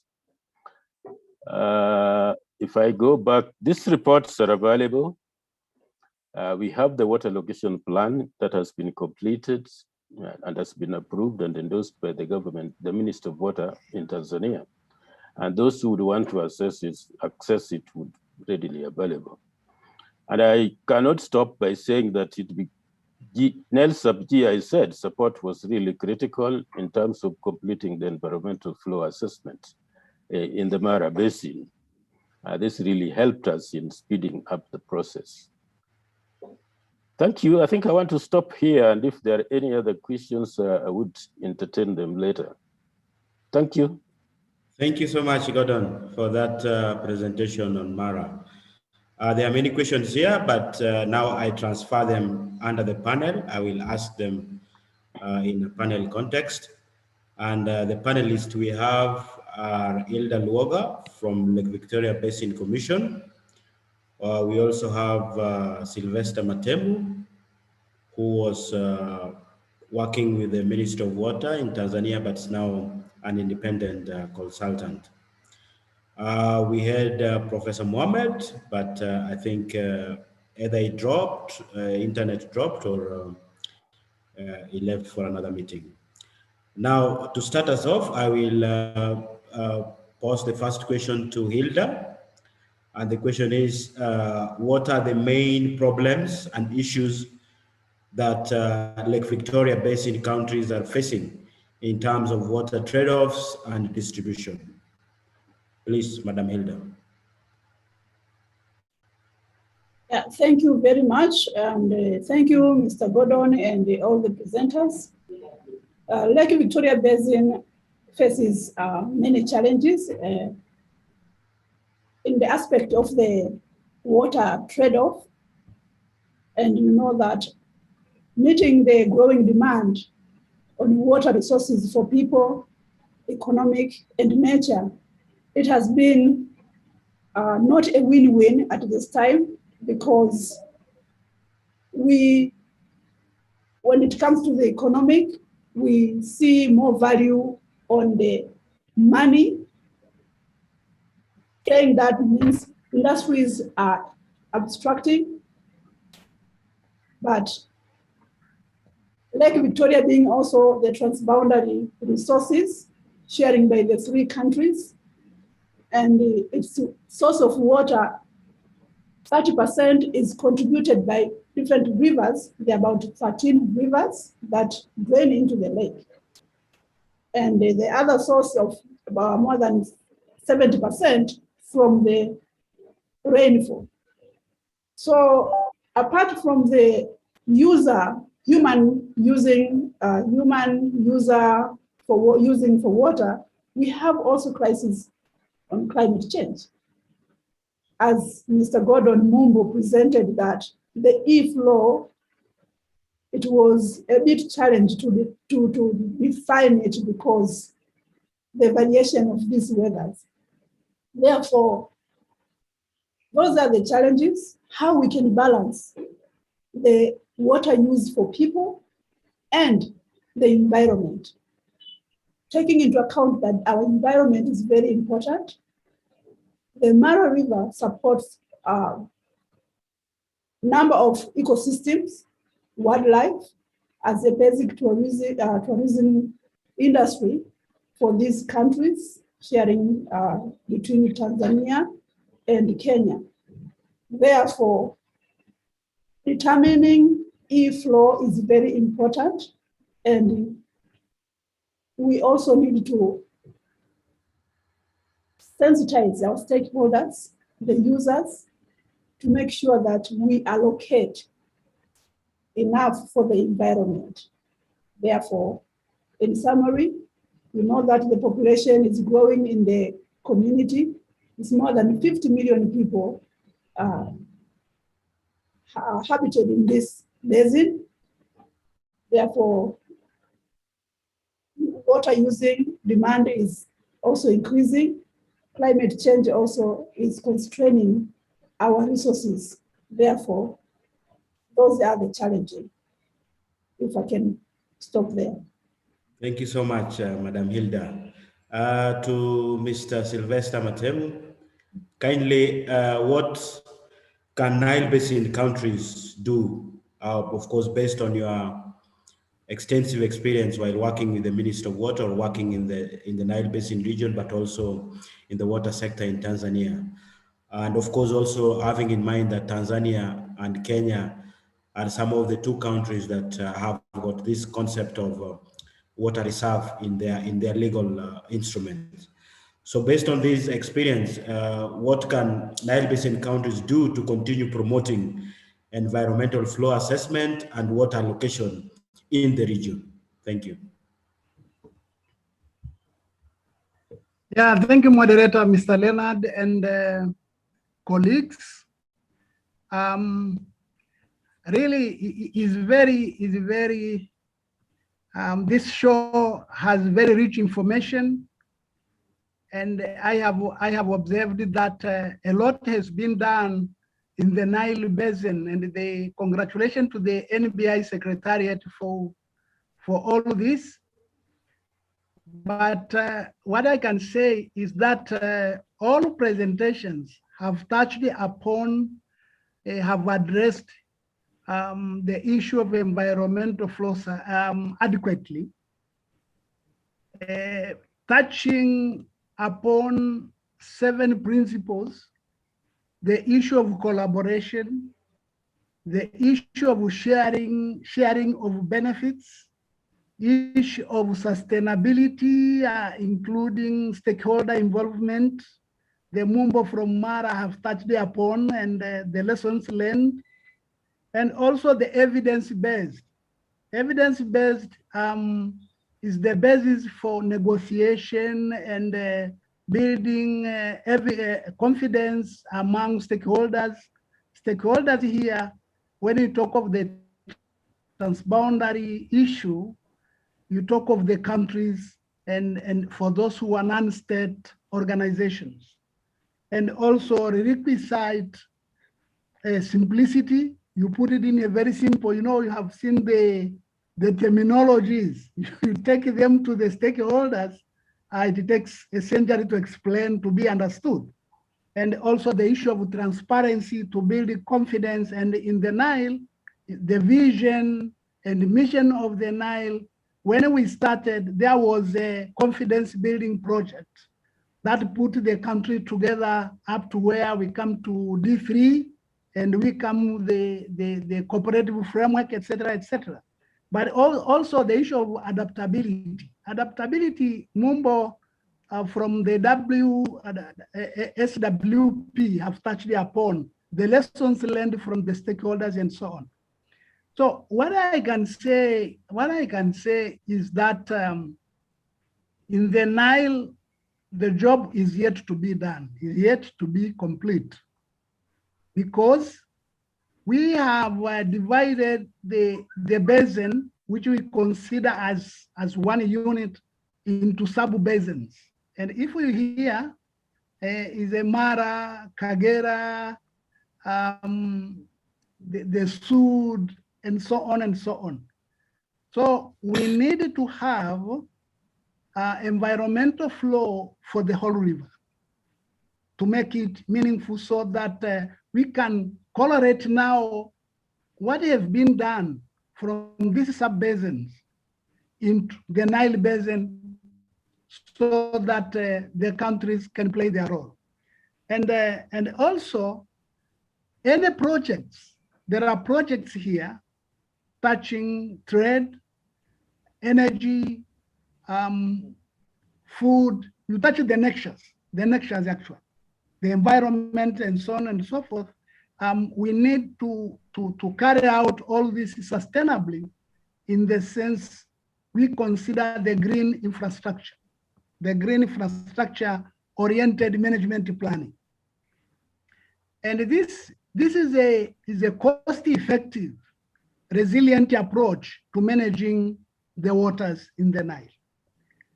Therefore, I think let's come to the point now, what has been done in a couple of years to put into practice, to make the countries understand this is scientific kind of recommendations. How are we going to put them, to mainstream them at the national level? The national levels of the Nile Basin country in terms of policy, the legal framework, they are different. There are issues of harmonization, which is a very serious thing here. Yeah, to adopt all kind of this, and we speak as one voice, the countries of the Nile to speak in one voice. The environmental flow is really very, very important to make sure that we manage the water sustainably in terms of allocation, because the science here will tell everything. It's not the issue of argument. The science will guide policymakers, our leaders, to make scientific decisions. So this is what I'm saying, that we need now, after having this sub-basin environmental flow kind of studies and so on, we need now, we must move very fast towards the regional one. I know it's very challenging, it's very challenging, but we need to focus on that. And another thing is, in practical terms, and questions that have been answered at the capitals. It's a lot of studies have been done, recommendations given by experts, scientists, and so on. So how are we going to put these recommendations into action? How are we going to do that? So is my plea that the Secretariat, instead of embarking every time on studies, let's say, okay, now we have this bulk of recommendations. How are we putting them into action and make sure the countries, the member states understand, have one voice, or have a common understanding regarding the importance of environmental flow and the conservation of wetlands. This is what I have observed. I know we have a Nile-Basin framework we have developed in 2016 and revised to include the wetland 2018, I think. And the more efforts are in the pipeline. There are a lot of pipeline things in terms of infrastructure, in terms of policy, in terms of whatever, in terms of capacity building. But you remember what we are talking about, despite we have the Nile Basin Corporation, but the issue of visibility at the country level is still, or must be ongoing exercise. Therefore, this issue of environmental flow is key towards the allocation, which is very sensitive, and to make sure that we don't build the pressure towards conflict among states. Thank you very much. Thank you so much, Senior Sylvester Matemu. Before I come back to Hilda, Gordon Mumbo, there is a very key question here that I think you should respond to. And the question is, what were the challenges of developing a water allocation plan between two countries which have got their own sovereign interest on matters water allocation? And then linked to that also, Mara River is known for its wildlife population. How did you ensure in this water allocation planning that the wildlife, the huge wildlife population of Mara, are catered for? Gordon, please. Yeah, thank you. I think at the beginning, I stated that at the point we started the activity, there had been moves to do water allocation plan in Kenya. And the draft water allocation plan existed in Kenya. Due to some circumstances from the fund, it was not possible to extend the same activity to Tanzania. So what we did was really water allocation planning on the lower part of the Mara, which is in Tanzania. This is now complete. I think the next stage now is to bring the two countries together to make a decision whether they would like to harmonize the two, which we've also made some attempts to give some guidance on how that should be moved forward. So the water allocation planning was not for two countries, but what we did was now for Tanzania. I think the next level is now the harmonization of the two. And with this will depend on the decision of the two countries on how they would want to do it. But the guiding principle is the memorandum of understanding signed between these two countries to cooperate on the management on the Mara River. On the issue of wildlife demand, I think that's why I said that stakeholders' engagement was very important. We worked very closely with the Wildlife Services of Tanzania, who gave us the wildlife population, what type of animals are found in the parks, what are their population census, and those figures that we got from the Wildlife Services were used to compute demand. The most interesting part is, we were traversing the basin, and more often you find, on very rare occasions, do these animals drink from the river, but their demand have been considered in the allocation plan based on the statistics that were provided by the Wildlife Services of Tanzania. Thank you. Thank you so much. And the last question, this is to Madam Hilda.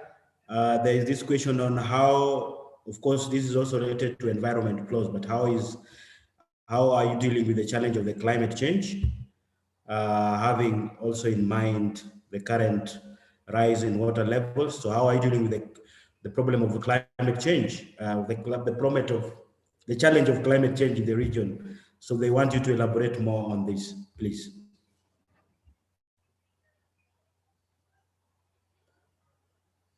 Unmute. Yeah, sorry about that. Yeah, thank you very much for that useful question. The climate change is a global issue that the Lake Victoria Basin Commission is also mindful of that. The climate change is affecting the way food production, water security, and that is going to livelihood of the people in the community. To address climate change in the region, most of the community outreach for them to understand how they are impacted by the change of weather in terms of water rise or fall. The Lake Victoria Basin Commission, through the development partners, we have come to the point now we need to have a process to communicate to the people at the early stage in terms of giving warning. So that is one of the strategy that we will have to develop in the region, because climate change, there are two ways of managing with it: adaptation and maybe to become resilient. But for us, we need to understand how we can adapt this situation. Because taking example in other regions, maybe in Caribbean, they are really affected by climate change in terms of their development, hurricanes. But for us, we are experiencing these floods and droughts.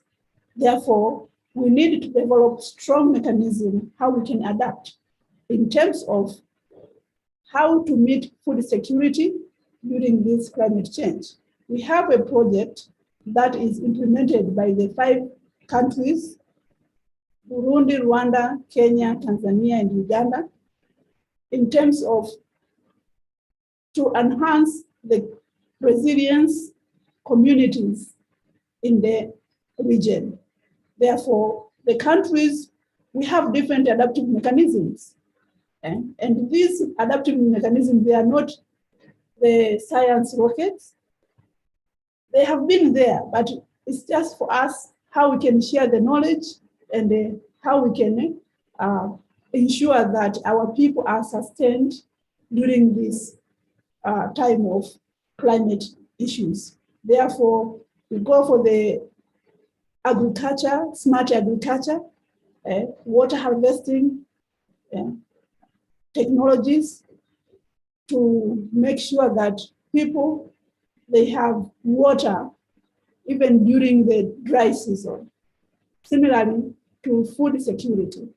Therefore, we are having these projects, we are educating the people, even using the ICPAC and the weather specialists in the region to bring them together. And then we have to ensure that we communicate to our people in these technologies in the way that they will be clear, understandable for them to implement. Because talking about these sciences, models, there are many models, but how do we translate those information to the useful and be productive to our communities? So we have those strategies in place. Thank you. Thank you so much. And climate change is really going to be an issue when it comes to water allocation planning and even environmental laws. Thank you so much. Thank you. May I take this opportunity to thank all the presenters and the panelists. Thank you for your input. Also, may I take this opportunity to thank those who have been listening to us. Now, may I take this opportunity to give Sadiki the chance to give us the key message and summarize in the next 1 or 2 minutes. Sadiki, please, so that we wind up the session. Sadiki, please. Thank you. Thank you very much. I would like to thank the panelists for the very good, insightful, and fruitful scientific information that has been blended into science and, of course, guiding us into policy development implementation in the region. Indeed, the environmental flows from all the panelists has shown its importance in the aspects of actually supporting the ecosystem services and the community's well-being and livelihood that are depending onto those ecosystem services. As mentioned by the earlier speaker, the first speaker, Madam Laurian, that environmental flow is one of the tools of integrated water resource management, which has to be embraced in the region and ensure that that component of the environmental flow is actually considered in all aspects. And as mentioned by other speakers, especially Gordon, that as a component of the water allocation planning process, it is quite important to consider environmental flow so that that component is also supporting to itself and, of course, supporting other water users in the landscape. And our last two panelists has mentioned the importance of awareness raising to communities and to other factors that are affecting environmental flow and, of course, water users in the region, including climate change and transparency, cooperation in the region, harmonization of some of the policies in the region in order to ensure that environmental flow is encompassed in all the water allocation planning and, of course, integrated water resource management. So generally, indeed, as mentioned by all our presenters, panelists, that environmental flow is the pivotal tool in ensuring that the water for the environment, for communities, and for other socio-economic activities are all integrated and interlinked for the sustainability of water users in the Nile Basin. So with that very few points, back to you, Leonard. Thank you so much, Sadiki, for that excellent summary. Ladies and gentlemen, thank you for your participation. There are other great webinars coming forward next week under the Transboundary Wetland series, but even under other streams within the Nile Basin Development Forum, our webinar series. So do join us also next week. Thank you for joining us for this webinar. And please, I wish you a wonderful weekend. Thank you. God bless you and see you again. Bye-bye. Thank you. Thank you very much. Thank you so much. Thank you. Bye. Thank you so much, Hilda. Thank you so much. It was Bye-bye, very everybody. great. Thank Yeah. you so much. Thank you. Bye-bye. Thank you so much. God bless.